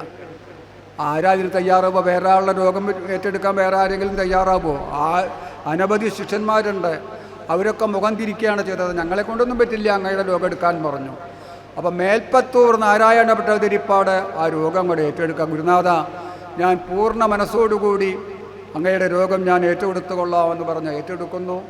ഗുരുനാഥൻ്റെ രോഗം മാറണു. അതോടുകൂടി മേൽപ്പത്തൂരിൻ്റെ വാതരോഗം പിടിപെടുന്നു. കയ്യും കാലും അനക്കാൻ പറ്റണില്ല, ആകെ കിടന്നിടത്ത് നീക്കാൻ പറ്റുന്നില്ല, ഭക്ഷണമൊക്കെ വാങ്ങി കൊടുക്കണം, ഒന്നിനും സാധിക്കുന്നില്ല, ആകെ കുഴഞ്ഞ അവശനായി തീരാണ്. അന്നത്തെ നിലവിലുള്ള സമ്പ്രദായം അനുസരിച്ച് അനവധി ചികിത്സകൾ പ്രഗത്ഭന്മാരായിട്ടുള്ള ആയുർവേദ വിഷഗുരന്മാരെ ചികിത്സിച്ചു. ദിവ്യങ്ങളായ ഔഷധങ്ങൾ പലതും സേവിച്ചു. ഒരു മാറ്റമില്ല. രോഗം എങ്ങനെ അടിക്കടി വർദ്ധിച്ചു കൊണ്ടിരിക്കുകയാണ്. ഇനിയിപ്പോൾ എന്താ ചെയ്യേണ്ടതെന്ന് നോക്കുമ്പോഴാണ് എന്ത് ചെയ്യുന്നത്? ഇദ്ദേഹത്തിൻ്റെ സമകാലികനായിട്ടുള്ള ആളാണ് തുഞ്ചത്തെഴുത്തച്ഛൻ. മേൽപ്പത്തൂരിൻ്റെ സ്ഥലം എവിടെയാണ്? ചന്ദനക്കാവിനടുത്തുള്ള, തിരുനാവായ ചന്ദനക്കാവിലാണ് അദ്ദേഹത്തിൻ്റെ ഇല്ലം. ഇദ്ദേഹത്തിൻ്റെ തിരൂർ തൃക്കണ്ടിയൂർ ശിവക്ഷേത്രത്തിൻ്റെ അടുത്തുള്ള തുഞ്ചംപറമ്പിലും. അപ്പോൾ തുഞ്ചംപറമ്പിലേക്ക് തുഞ്ചത്തെഴുത്തച്ഛൻ്റെ അടുത്തേക്ക് അദ്ദേഹത്തിന് എല്ലാം അറിയും. വൈദ്യവും ജ്യോതിഷവും ഒന്നും വേണ്ട, എല്ലാം അറിയുന്ന ആളാണ്. ആരെങ്കിലും ഒന്ന് പറഞ്ഞയക്കുക. തൻ്റെ വിശ്വസ്തനായിട്ടുള്ള രാമൻ എന്ന സേവകനെ പറഞ്ഞയക്കുകയാണ്. രാമൻ പിറ്റേ ദിവസം രാവിലെ എഴുന്നേറ്റ് തുഞ്ചംപറമ്പിലെത്തിയപ്പോൾ തുഞ്ചത്തെഴുത്തച്ഛൻ എങ്ങനെയാണ് ഭക്തിയിൽ അങ്ങോട്ട് ലയിച്ച് ആത്മജ്ഞാനത്തിൽ അങ്ങോട്ട് മുഴുകിയിട്ട് ഈശ്വരൻ്റെ മഹിമകളങ്ങനെ വർണ്ണിച്ച് പാടിക്കൊണ്ടിരിക്കുകയാണ്. അപ്പോൾ അദ്ദേഹം അവിടെ ചെന്നപ്പോഴേ ഇദ്ദേഹം എന്താ ചെയ്യണത്? മഹാഭാരതം കർണപർവം അന്നനട വൃത്തത്തിലങ്ങനെ പരിഭാഷപ്പെടുത്തിക്കൊണ്ടിരിക്കുകയാണ്. പരേ പരേ പരേ പരമപാഹിമാം പരമാനന്ദമെന്നേ പറയവൂതെല്ലാം. തുഞ്ചത്തെഴുത്തച്ഛൻ്റെ മട്ടും ഭാവവും കൂടി ഈ സേവകൻ ചെന്ന് കണ്ടപ്പോൾ എന്താ തോന്നിയത്? ഇദ്ദേഹത്തിന് ശരിക്കും തലയ്ക്ക് സുഖല്യേ. മദ്യപാനം ചെയ്ത് മതോന്മത്തനായിരിക്കുന്ന ഒരാളുടെ അവസ്ഥ പോലെയാണ് ഇദ്ദേഹത്തിന് തോന്നിയത്. അപ്പോൾ ഇങ്ങനെ തലയ്ക്ക് സുഖമില്ലാത്ത ഒരാളുടെ അടുത്തേക്കാണോ, വെളിവില്ലാത്ത ഒരാളുടെ അടുത്തേക്കാണോ ഭട്ടതിരിപ്പാട് എന്നെ മരുന്ന് കുറിച്ച് കൊണ്ടുവരാൻ വേണ്ടി പറഞ്ഞയച്ചത്? വളരെ അബദ്ധമായല്ലോ വന്നത്. ഏതായാലും അദ്ദേഹം അടുത്തേക്ക് ചെന്നു. അപ്പോൾ തുഞ്ചത്തെഴുത്തച്ഛൻ എഴുത്താണിയും ആ ഗ്രന്ഥം അവിടെ വെച്ചിട്ട് ആരാ എന്താ ചോദിച്ചു. ഞാനിങ്ങനെ മേൽപ്പത്തൂരില്ലത്തെന്ന ഭട്ടതിരിപ്പാട് പറഞ്ഞയച്ച് വരികയാണ്. അദ്ദേഹത്തിന് സുഖമില്ല, വാദമാണ്, ഇന്ന മരുന്നൊക്കെ കഴിച്ചു, ഇന്ന വൈദ്യന്മാരൊക്കെ കണ്ടു, ഒരു മരുന്ന് കുറിച്ച് തരാൻ പറഞ്ഞിട്ടുണ്ടെന്ന് പറഞ്ഞു. അപ്പോൾ എടുത്ത നാവിന് അദ്ദേഹം എന്താ പറഞ്ഞത്? മീൻ തൂട്ട് കൂട്ടാൻ പറയൂട്ടോ എന്ന് പറഞ്ഞു. അതും കഴിഞ്ഞു, അദ്ദേഹത്തിൻ്റെ പണി കഴിഞ്ഞു, അദ്ദേഹം എഴുതാനും വായിക്കാനും തുടങ്ങും ചെയ്തു. ഇതാണ്ട് കേട്ടില്ലേ ആ കാര്യസ്ഥൻ ആകെ നിരാശനായിട്ട് തിരിച്ചു പോരാണ്. തിരിച്ചു പോകുന്നത് മേൽപ്പത്തൂരിൻ്റെ അടുത്തെത്തി. മേൽപ്പത്തൂർ ചോദിച്ചു, രാമ നീ കണ്ടുവോ അദ്ദേഹത്തെ? കാണുകയൊക്കെ ചെയ്തു. എന്താ അപ്പം അങ്ങനെ നീ പറയണത്? അദ്ദേഹം എന്തെങ്കിലും പറഞ്ഞോ? പറയുകയും ചെയ്തു, പക്ഷെ അതൊന്നും ഇവിടത്തോട് പറയാൻ പറ്റില്ല. കാരണം അത്രയും വഷളായിട്ട് ഇവിടുത്തെ മുമ്പിൽ എഴുന്നള്ളിക്കാൻ പറ്റാത്ത വാക്യങ്ങളാണ് എന്നോട് പറഞ്ഞത്. അങ്ങനെ നിർബന്ധിച്ച് ചോദിച്ചപ്പോഴാണ് അങ്ങയോട് മത്സ്യം തൊട്ട് കൂട്ടാനാണ് പറഞ്ഞത് എന്ന് പറഞ്ഞു. ഉടനെ മേൽപ്പത്തൂരിന് ഇതിൻ്റെ അർത്ഥം മനസ്സിലായി. ഭഗവാന്റെ മത്സ്യാവതാരം മുതലായിട്ടുള്ള കഥകളെ കീർത്തിക്കുക, വർണ്ണിക്കുക, പാടുക, ചൊല്ലുക, അതല്ലാതെ ഈ രോഗം മാറാൻ മരുന്ന് കഴിച്ചിട്ടോ മന്ത്രവാദം ചെയ്തതുകൊണ്ടോ ഒന്നും ഭേദമാവില്ല. ഈശ്വരനെ ഉപാസിക്കുക, ഭഗവാന്റെ കാരുണ്യം കൊണ്ട് മാത്രമേ ഇതിൽ നിന്ന് മുക്തി നേടാൻ സാധിക്കുകയുള്ളൂ എന്നാണ് തുഞ്ചത്തെഴുത്തച്ഛൻ പറഞ്ഞതിൻ്റെ താല്പര്യമെന്ന് മനസ്സിലാക്കി അദ്ദേഹം ഗുരുവായൂർക്ക് അങ്ങോട്ട് പുറപ്പെടുകയാണ്. അതും പരസഹായം വേണം, മറ്റുള്ളവരൊക്കെ എടുത്തിട്ടും ഏറ്റിട്ടൊക്കെയാണ് കൊണ്ടുപോകുന്നത്. അവിടെ കൊണ്ടുവന്ന് രാവിലെ ക്ഷേത്രക്കുളത്തിൽ കുളിച്ച് ഓരോരുത്തർ താങ്ങി പിടിച്ചു കൊണ്ടുപോയി ഭഗവാന് ദർശനം കഴിച്ച ആ വാതിൽ മാടത്തിൽ അങ്ങോട്ട് ഇരുത്തും. എന്നിട്ട് എന്താ അത്രയും ചെയ്യുക? ഗുരുവായൂരപ്പനെ അങ്ങനെ കാണുന്നത്ര മാതിരിയുള്ള തിരക്കോ ഒന്നുമില്ല. ഇങ്ങനെ വേണമെങ്കിൽ നമുക്ക് തിരക്കില്ലാതെ തൊഴാൻ പറ്റും. അപ്പോൾ അവിടെ ഇരുന്നുകൊണ്ട് ഭഗവാനെ കണ്ടുകൊണ്ട് ഭഗവാന്റെ മഹിമകളങ്ങനെ വർണ്ണിക്കാൻ തുടങ്ങുകയാണ്. ഭാഗവതം 18,000 ഗ്രന്ഥങ്ങളും 335 അധ്യായങ്ങളും 12 സ്കന്ധങ്ങളുമാകുന്ന കരചരണാദി അവയവങ്ങളോടുകൂടിയതാണ് ശ്രീമദ് ഭാഗവതം. അത് പ്രത്യക്ഷത്തിലുള്ള ശ്രീകൃഷ്ണൻ്റെ സ്വരൂപമാണ്. ആ ഭാഗവതത്തെ സംഗ്രഹിച്ച് ഗുരുവായൂരപ്പനെ അങ്ങനെ കൽപ്പിക്കാൻ വേണ്ടി ശ്രമിക്കുകയാണ് ആര്? ഭട്ടേരിപ്പാട്. ആദ്യം ഒരു 10 ശ്ലോകങ്ങൾ എഴുതും. അങ്ങനെ ഒരു ദശകം പൂർത്തിയാക്കും. അവർക്ക് അതിനെ വളരെ വിഷമിച്ചിട്ടാണ്. അദ്ദേഹം പറയുള്ളൂ, എഴുതിയെടുക്കാനൊക്കെ വേറെ ആളുണ്ട്, എഴുതാനൊന്നും വയ്യ. അങ്ങനെ 100 ദിവസം ഗുരുവായൂരപ്പൻ്റെ മുമ്പിലിരുന്നു കൊണ്ട് ഗുരുവായൂരപ്പനെ ഭജിക്കുകയാണ് മേൽപ്പത്തൂര് തുഞ്ചത്തെഴുത്തച്ഛൻ്റെ നിർദ്ദേശപ്രകാരം. അങ്ങനെ തുഞ്ചത്തെഴുത്തച്ഛൻ്റെ നിർദ്ദേശപ്രകാരം ഇരുന്ന് അങ്ങോട്ട് ഭജനം തുടങ്ങിയിട്ട് എന്താ ഉണ്ടായത്? അവസാനം അതാ 100ാമത്തെ ദിവസം ഭഗവാനെ കുറിച്ച് അങ്ങോട്ട് ദിനകൃത്യങ്ങളൊക്കെ കഴിഞ്ഞ് വന്നിരുന്ന് അങ്ങോട്ട് ഭജിക്കാൻ തുടങ്ങുമ്പോഴേക്ക് ഗുരുവായൂരപ്പൻ ബാലഗോപാല രൂപത്തിൽ, വേണുഗോപാലമൂർത്തിയുടെ രൂപത്തിൽ ഗുരുവായൂരപ്പൻ മേൽപ്പത്തൂരിന് ദർശനം കൊടുക്കുകയാണ്. ആ ദർശനം കൊടുത്തിട്ടുള്ള ഭാഗത്തെയാണ് 100ാമത്തെ ദശകത്തിൽ അഗ്രേ പശ്യാമി തേജോ നിബിഡതകളായ ബലീലോപനീയം എന്നുള്ള ആ ദശകത്തിൽ അങ്ങോട്ട് സംഗ്രഹിച്ചത്. കേശാദിപാത വർണ്ണന അങ്ങോട്ട് നിർവഹിക്കുകയാണ്. അതോടുകൂടിയിട്ട് മേൽപ്പത്തൂരിൻ്റെ രോഗം മാറണു, ആരോഗ്യവും ആയുസ്സും അദ്ദേഹത്തിന് തിരിച്ചു കിട്ടണു. ആ നാരായണീയം എന്ന കൃതി ഗുരുവായൂരപ്പന് സമർപ്പിക്കണു. അപ്പോൾ അത് സാധിച്ചത് മേൽപ്പത്തൂര് നാരായണീയം എന്ന ആ സ്വസ്ത്രഗ്രന്ഥം എഴുതി അതൊക്കെ നമുക്കെല്ലാവർക്കും പ്രയോജനമാക്കി തീർന്നത് എങ്ങനെയാണ്? തുഞ്ചത്തെഴുത്തച്ഛൻ്റെ നിർദ്ദേശപ്രകാരമാണ്. അതാണ് കർത്താവ് തുഞ്ചത്തുളവായ ദിവ്യൻ എന്ന് പറഞ്ഞത്. ഇനി ചൊല്ലുന്നതോ ഭക്തിമയസ്വരത്തിൽ. അധ്യാത്മരാമായണം അങ്ങനെ എടുത്താൽ അതിലത്തെ ഓരോ വരിയും തന്നെ ഭക്തി ഒന്നും ഇല്ലാത്ത ആളുകളൊക്കെ വേണ്ട പോലെ ഒരു 5 മിനിറ്റ് നേരം വായന കേട്ടാൽ എനിക്കിത് കേൾക്കണം, എനിക്കിത് വായിക്കണം എന്നുള്ള ചിന്ത ഉണ്ടാവും. ഭഗവാനിൽ ഭക്തി അങ്ങനെ വർദ്ധിക്കാൻ തുടങ്ങും. അതാണ് അതിൻ്റെ സവിശേഷത. മാത്രമല്ല, രാമൻ എന്ന ഒരു പദം അങ്ങോട്ട് പറയുമ്പോഴേക്ക് അനവധി പദങ്ങൾ, അനവധി ഈശ്വരനാമങ്ങൾ കോമ്പയായിട്ട് മാലയായി പറഞ്ഞ് അങ്ങനെയുള്ള ശ്രീരാമൻ നാരായണൻ നളീനായതലോചനൻ നാരീജന മനോമോഹനൻ കേശവൻ കഴിഞ്ഞില്ല. ഇങ്ങനെ 100 കണക്കിന് നാമങ്ങൾ പറഞ്ഞിട്ടാണ് അങ്ങനെയുള്ള ശ്രീരാമൻ എന്ന് പറയുക. അപ്പോൾ അങ്ങനെയൊക്കെയുള്ള ആ അങ്ങനെ ഇനിയോ അതാണ് ചൊല്ലുന്നതോ ഭക്തിമയസ്വരത്തിൽ ആനന്ദലബ്ധിക്കിനി എന്തു വേണം. ഇതിലും പരം ആനന്ദം, ഇതിലും പരം സന്തോഷം, പരമാനന്ദം ഇനി വേറെ എവിടുന്ന് ലഭിക്കാനാണ് എന്നാണ് വള്ളത്തോള് തുഞ്ചത്തെഴുത്തച്ഛൻ്റെ അധ്യാത്മരാമായണം കളിപ്പാട്ടിനെ കുറിച്ച് പറയണത്. അപ്പോൾ അങ്ങനെയൊക്കെയുള്ള അധ്യാത്മരാമായണം കളിപ്പാട്ട് വളരെ വിശേഷമായിട്ടുള്ളതാണ്. അതാണിപ്പോൾ നമ്മളിപ്പോൾ രാവിലെ കുറേ ഭാഗങ്ങൾ വായിച്ചു കേട്ടു. ഇനിയിപ്പോൾ അതിൻ്റെ ഒരു സംഗ്രഹമാണ് നമുക്കും തന്നെ മനസ്സിലാക്കാനുള്ളത്. നമ്മുടെ സമയം ഇനി വളരെ കുറച്ചേ ഉള്ളൂ. നമുക്ക് തുടങ്ങി വയ്ക്കാം, രാമായണത്തിലേക്ക് തുടങ്ങി വയ്ക്കാം. ബാക്കിയുള്ള കാര്യങ്ങളൊക്കെ നമുക്ക് നാളെ വിസ്തരിച്ച് പറയാം. അപ്പോൾ ആദ്യം തന്നെ എന്താണ്, 6 കാണ്ഡങ്ങളാണല്ലോ രാമായണത്തിലുള്ളത്. 6 കാണ്ഡങ്ങളുള്ള രാമായണത്തിലെ ആദ്യത്തെ കാണ്ഡത്തിൻ്റെ പേര് ബാലകാണ്ഡമെന്നാണ്. ശ്രീരാമചന്ദ്രസ്വാമിയുടെ ബാല്യകാല അവതാരം, ബാല്യകാലത്തെ ചരിത്രങ്ങളെ, സീതാസ്വയംവരമൊക്കെയാണ് അതിലെ പ്രതിപാദ്യ വിഷയം. മാത്രമല്ല, എങ്ങനെയാണ് ബാലകാണ്ഡം ആരംഭിക്കുന്നത്? ഹരിശ്രീ ഗണപതയേ നമ വിഘ്നമസ്തു. ആ ഇഷ്ടദേവതമാരൊക്കെ വന്ദിച്ചുകൊണ്ട് യാതൊരു വിഘ്നവുമില്ലാതാക്കാൻ വേണ്ടിയിട്ട് ഗണപതിയൊക്കെ സ്മരിച്ചുകൊണ്ട് തുടങ്ങുകയാണ്. ഭഗവാന്റെ തിരുനാമത്തിൻ്റെ മഹിമ, അപാരമായ തിരുനാമത്തിൻ്റെ മഹിമ പറഞ്ഞുകൊണ്ടാണ് ആദ്യം തുടങ്ങുന്നത്. ശ്രീരാമചന്ദ്രാജയ എന്നുള്ള ശ്രീരാമൻ്റെ മാഹാത്മ്യത്തെ പറഞ്ഞുകൊണ്ട് പറയണു. അവിടുന്ന് എങ്ങനെയുള്ളവനാണ്? ലോകാഭിരാമാജയ, ലോകാഭിരാമനാണ്, ലോകത്തിൽ വെച്ച് ഏറ്റവും അഭിരാമനാണ്. അഭിരാമൻ എന്ന് വെച്ചാൽ എന്താണ്? സൗന്ദര്യമുള്ളവൻ, സുന്ദരൻ എന്നർത്ഥം. നിങ്ങളൊക്കെ നാരായണീയം വായിക്കണവരാണല്ലോ. അതിൽ ഭഗവാന്റെ സ്വരൂപത്തെ മേൽപ്പത്തൂർ വർണ്ണിക്കുന്നുണ്ട്. എങ്ങനെ? സൗന്ദര്യോത്തരതോപി സുന്ദരതരം തുദ്രൂപം ആശ്ചര്യതോപ്യാശ്ചര്യം. സൗന്ദര്യമുള്ള വസ്തുക്കളിൽ വെച്ച് ഏറ്റവും സൗന്ദര്യമായതാണ് ഭഗവാന്റെ സ്വരൂപം. അതിലും ബലം സൗന്ദര്യം വേറെ ആർക്കുമില്ല. അതേപോലെ ആശ്ചര്യമായ വസ്തുക്കളിൽ വെച്ച് ഏറ്റവും ആശ്ചര്യമായതാണ് ഭഗവാന്റെ സ്വരൂപം. അപ്പോൾ അങ്ങനെയൊക്കെയുള്ള ലോകത്തിനെ മുഴുവൻ സൗന്ദര്യത്തിൽ ആണ് ഭഗവാനുള്ളത് എന്നാണ് പറയുകയാണ്. രാവണനെ വധിച്ചിട്ടുള്ളവനാണ്. അങ്ങനെയൊക്കെയുള്ള ഭഗവാനെ അവിടുന്ന് മമഹൃതി രമതാം രാമ രാമ. അല്ലയോ ശ്രീരാമചന്ദ്രസ്വാമിൻ, അവിടുന്ന് മമഹൃതി, എൻ്റെ മനസ്സിൽ, രമതാം, എപ്പോഴും വന്ന് വിളയാടണം, എപ്പോഴും വന്ന് എൻ്റെ മനസ്സിലങ്ങനെ ഭഗവാനെ അവിടുന്ന് രമിക്കണം എന്ന് പ്രാർത്ഥനയോട് കൂടിയിട്ടാണ് രാമായണം തുടങ്ങുന്നത്.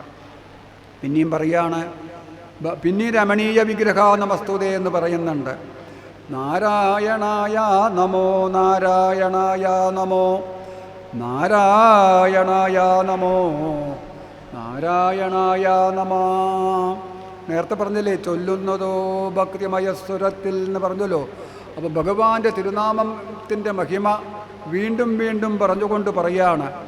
ഈ കിളിയെ കൊണ്ടാണല്ലോ പറയിപ്പിക്കുന്നത്. അപ്പോൾ ആ പൈങ്കിളിയെ വിളിച്ചു വരുത്താണ് ആദ്യം തന്നെ. ശ്രീരാമനാമം പാടി വന്ന പൈങ്കിളിപ്പെണ്ണേ, ശ്രീരാമചരിതം നീ ചൊല്ലിയിടുമടിയാതെ. ആ ശ്രീരാമനാമവും ശ്രീരാമചരിതങ്ങളും പാടിയും കൊണ്ടാണ് ആ പൈങ്കിളി തത്ത സുഖം അവിടേക്ക് എത്തിയിട്ടുള്ളത്. ആ സുഖത്തോട് പറയുകയാണ്, ആ ഭഗവാന്റെ മഹിമകളെ വിസ്തരിച്ച് പറഞ്ഞു തരൂ. അപ്പോൾ ആ ശാരിക പൈതൽ തത്ത സുഖം എന്തു ചെയ്യുന്നു? വന്ദിക്കേണ്ട ആളുകളെയൊക്കെ വന്ദിച്ചുകൊണ്ട്, നമസ്കരിക്കേണ്ടവരെയൊക്കെ നമസ്കരിച്ചുകൊണ്ട് ശ്രീരാമസ്മരണയോടുകൂടിയിട്ട് അങ്ങോട്ട് പറയാൻ ആരംഭിക്കുകയാണ്. ആദ്യം തന്നെ നിർവഹിക്കുന്നത്, നമ്മൾ എന്ത് തുടങ്ങുമ്പോഴും എന്ത് ആരംഭിക്കുമ്പോഴും നമ്മുടെ ഇഷ്ടദേവതകളുടെയൊക്കെ അനുഗ്രഹവും ആശീർവാദവും നമുക്ക് പ്രത്യേകിച്ച് ആവശ്യമാണ്. അപ്പോൾ ഇഷ്ടദേവതകളെ നമസ്കരിക്കുകയാണ് ആദ്യത്തിൽ ചെയ്യുന്നത്. എങ്ങനെയാണ്? ആദ്യം നമസ്കരിക്കുന്ന ഇഷ്ടദേവൻ ആരാണ്? ഗണപതി. ഗണപതിയുടെ അനുഗ്രഹം ഉണ്ടായാൽ മാത്രമേ നമുക്ക് നമ്മൾ തുടങ്ങി വയ്ക്കുന്ന കൃത്യം പൂർണ്ണമായിട്ടും വിഘ്നമില്ലാതെ തടസ്സമില്ലാതായി തീരാൻ സാധിക്കുള്ളൂ. അതാണ് ആദ്യം പറയണത്. കാരണനായ ഗണനായകൻ ബ്രഹ്മാത്മകൻ കാരുണ്യമൂർത്തി ശിവശക്തി സംഭവൻ ദേവൻ വാരണമുഖൻ മമ പ്രാരാബ്ധ വിഘ്നങ്ങളെ വാരണം ചെയ്തിടുവാൻ ആവോളം വന്നിക്കുന്നേൻ. ഗണപതിയെ നമസ്കരിക്കുകയാണ്. ഗണപതിയുടെ, ഗണേശൻ്റെ, ഗണനായകൻ്റെ സർവചരിത്രവും എന്തെല്ലാം മഹിമകളുണ്ടോ, എന്തെല്ലാം കഴിവുകളുണ്ടോ, സിദ്ധികളുണ്ടോ, അത് മുഴുവൻ തന്നെ ഈ 4 വരികളിൽ കൂടെ അങ്ങോട്ട് പ്രകടിപ്പിക്കുകയാണ് സംഗ്രഹിച്ച്. ഈ ഗണനായകൻ എങ്ങനെയുള്ളവനാണ്? പാർവതീദേവിയുടെ പ്രിയപുത്രനാണ്. പാർവതീദേവിയുടെ അടുത്ത് വന്നിട്ട് ജയ വിജയ 2 തോഴിമാർ പറഞ്ഞു അത്രേ, ദേവിയുടെ കാര്യങ്ങൾ നടത്താൻ ദേവിക്ക് പ്രത്യേകിച്ച് ആളുകളൊന്നുമില്ലല്ലോ. മഹാദേവനാണെങ്കിൽ ആ നന്ദികേശ്വരൻ ഭൂതങ്ങളൊക്കെ മഹാദേവൻ്റെ ആജ്ഞാനുവർത്തികളാണ്. ദേവി പറഞ്ഞാൽ കേൾക്കായല്ല, ദേവി അവർക്ക് ബഹുമാനമുണ്ട്, ദേവി പറഞ്ഞവർക്ക് കേൾക്കും ചെയ്യും. എന്നാൽ അവിടത്തേക്ക് മാത്രമായിട്ടൊരാൾ വേണം. അതിനിപ്പോൾ എന്താ, അപ്പം അവിടത്തേക്ക് മാത്രമായിട്ടൊരു പുത്രനുണ്ടാവണം എന്ന് പറയുകയാണ്. അങ്ങനെ ഉണ്ടായി. അങ്ങനെ ദേവി അപ്പം സങ്കല്പിക്കുകയാണ്. അപ്പം ഒരു തൻ്റെ വിയർപ്പിൽ നിന്ന് അവിടെ നിലത്തേക്ക് വീണു. അതൊരു പുത്രനായിട്ട് ഭവിക്കണു. ഗണേശൻ എന്ന് നാമകരണം ചെയ്യണു. അപ്പോൾ അമ്മയെ നമസ്കരിക്കണു. മാതാവേ, അവിടുന്ന് എന്ത് ചെയ്താലും അവിടുന്നൊക്കെ എന്താ അഭീഷ്ടച്ച ഞാൻ സാധിപ്പിച്ചു തരാം എന്ന് പറഞ്ഞ് അവർ 2 മകൻ്റെ കയ്യിൽ കൊടുക്കുകയാണ്. അങ്ങനെയാണ് ഗണപതിയുടെ ഉത്ഭവത്തെക്കുറിച്ച് പുരാണങ്ങളിൽ പറയണത്. അപ്പം നമ്മൾ വിസ്തരിക്കുന്നില്ല. ഓരോന്ന് വിസ്തരിച്ചാൽ ഗണേശ പുരാണം മുഴുവൻ പറയേണ്ടി വരും ഇതിൻ്റെ അർത്ഥം പറയുകയാണെങ്കിൽ. അതിൽ കിടക്കണില്ല. അപ്പോൾ എല്ലാറ്റിനും കാരണമാണ് ഈ ലോകത്തിലുള്ള സർവ്വ സംഭവങ്ങളും നടക്കുന്നത് ആ ഗണദേവൻ്റെ ഇച്ഛപ്രകാരമാണ്, അഭീഷ്ടപ്രകാരമാണ് നടക്കുന്നത്. ഗണനായകനാണ്. എല്ലാ ഗണങ്ങളുടെയും ദേവന്മാരുടെയും ആദിദേവനാണ്. ദേവന്മാരിൽ ആദ്യം സ്മരിക്കേണ്ടത് ഗണപതിയെയാണ്. ഗണപതി കഴിഞ്ഞിട്ടാണ് ദേവന്മാർക്കൊക്കെ സ്ഥാനമുള്ളൂ. ഇപ്പോൾ നമ്മളൊരു പൂജ ചെയ്യാൻ വിചാരിക്കുക. ആദ്യം എന്ത് പൂജ ചെയ്യുക? ആദ്യം ഗണപതിയുടെ പൂജയാണ് ചെയ്യുക. ആ ഗണപതിയുടെ പൂജ കഴിഞ്ഞിട്ടാണ് മറ്റു പൂജകൾ നിർവഹിക്കാറുള്ളൂ. അപ്പോൾ എല്ലാറ്റിനും കാരണനായിട്ടുള്ളവനാണ്. ബ്രഹ്മസ്വരൂപിയാണ്, കാരുണ്യമൂർത്തിയാണ്. ആരാണ് ഈ ഗണനായകനെ ഭക്തിശ്രദ്ധയോടുകൂടി സ്മരിക്കുന്നത്? അവരുടെ നേരെ പ്രസാദിച്ച് അവരുടെ വിഘ്നങ്ങളൊക്കെ ഇല്ലാതാകുന്നു. ശിവശക്തി സംഭവൻ ദേവൻ. ആ ശിവശക്തി സ്വരൂപിണിയായിട്ടുള്ള പാർവതിയിൽ നിന്ന് ജനിച്ചിട്ടുള്ളവനാണ് ഈ വീരൻ, ഈ ദേവനാണ്. എന്താ ദേവൻ എന്ന് വെച്ചാൽ ശബ്ദത്തിനർത്ഥം പ്രകാശസ്വരൂപനാണ്. ദിവ എന്ന ധാതുവിൽ നിന്നാണ് ദേവൻ എന്ന ശബ്ദമുണ്ടാകുന്നത്. ദിവ എന്ന ധാതുവിന് ഒരുപാട് അർത്ഥങ്ങളാണ്. ക്രീഡ, വിജഗീഷ, മതി, കാന്തി, ഇങ്ങനെ ഒരുപാട് അർത്ഥങ്ങളാണ്. ലോകത്തിന് മുഴുവൻ പ്രകാശം നൽകുക, താൻ പ്രകാശിച്ചു കൊണ്ടിരിക്കുക, അങ്ങനെയൊക്കെയുള്ള ആളെയാണ് ദേവൻ എന്ന് പറയുക. അപ്പോൾ പ്രകാശസ്വരൂപിയാണ്. വാരണമുഖനാണ്. വാരണമുഖൻ എന്ന് വെച്ചാൽ ആനയുടെ തലയോട് കൂടിയിട്ടുള്ളവനാണ്. ഇതിൻ്റെയൊക്കെ ചരിത്രം വലുതായിട്ടുണ്ട്. അപ്പോൾ അങ്ങനെയൊക്കെയുള്ള ഗണനായകൻ എൻ്റെ പ്രാരാബ്ധ വിഘ്നങ്ങളെ, എൻ്റെ തടസ്സങ്ങളെ, എൻ്റെ വിഘ്നങ്ങളെയൊക്കെ എന്ത് ചെയ്യണം? വാരണം ചെയ്തിടുവാനാവോളം വന്നിക്കുന്നേൻ. നമുക്കൊരു കാര്യത്തിന് ഇറങ്ങുമ്പോൾ പല തടസ്സങ്ങളും പല ബുദ്ധിമുട്ടുകളും പല വിഷമങ്ങളും ഉണ്ടാവാം. ആ വിഷമങ്ങളൊക്കെ എന്ത് ചെയ്യണം? അതില്ലാതാവണം. അതില്ലാതാവണമെങ്കിൽ ആരുടെ അനുഗ്രഹം വേണം? ഗണപതിയുടെ അനുഗ്രഹം വേണം. ഇവിടെ നോക്കൂ, വാരണശബ്ദം 2 വാരണശബ്ദമുണ്ട്. വാരണമുഖൻ എന്ന് വെച്ചാൽ ആദ്യത്തെ വാരണം എന്നുള്ളതിന് ആനാനർത്ഥം. രണ്ടാമത്തെ വാരണം എന്ന് വെച്ചാലോ ഇല്ലാതാക്കുക, നശിപ്പിക്കുക എന്നർത്ഥം. ഓരോ വരിയിലെ വാരണത്തിനും ഓരോ അർത്ഥങ്ങളാണ് വരുന്നത്. അപ്പോൾ വാരണമുഖൻ മമ പ്രാരാബ്ധ വിഘ്നങ്ങളെ വാരണം ചെയ്തിടുവാൻ ആവോളം വന്നിക്കുന്നേൻ. നമ്മൾ ഓരോന്നിനും അർത്ഥം പറയാൻ ഇതിലും മേലെ പറഞ്ഞിട്ടുണ്ടെങ്കിൽ മുന്നോട്ട് നീങ്ങില്ല. അപ്പോൾ അതുകൊണ്ട് ഇത്രയും പറഞ്ഞാൽ അത് നിർത്തുകയാണ്. അപ്പോൾ വക്രതുണ്ട മഹാകായ കോടി സൂര്യസമപ്രഭ നിർവിഘ്നം കുരുമേ ദേവ സർവകാര്യേഷു സർവദാ എന്നൊക്കെ ഗണപതിയെക്കുറിച്ചുള്ള പ്രാർത്ഥനാ ശ്ലോകങ്ങൾ വളരെ പ്രസിദ്ധമാണ്. നമ്മളെല്ലാവർക്കും പരിചയമുള്ള ശ്ലോകം ഉണ്ടാകും. ഏകദന്തം മഹാകായം തപ്തകാഞ്ചന സന്നിഭം ലംബോദരം വിശാലാക്ഷം വന്ദേഹം ഗണനായകം. അപ്പോൾ ആ ഗണനായകൻ നമ്മളെ സഹായം നമുക്കിത് കേൾക്കുവാൻ യാതൊരു തടസ്സവുമില്ലാതെ രാമായണം പറയുവാനും അതേപോലെ കേൾക്കുവാനും ഉണ്ടാവട്ടെ എന്ന് പ്രാർത്ഥിക്കുകയാണ്.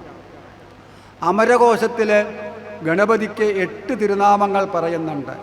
വിനായകോ വിഘ്നരാജ ദ്വൈമാതുരഗണാധിപ അപ്യേകദന്തഹേരംബ ലംബോദര ഗജാനന. ഇങ്ങനെ 8 തിരുനാമങ്ങളാണ് അമരകോശത്തിൽ പര്യായപദങ്ങളായിട്ട് പറയണത്.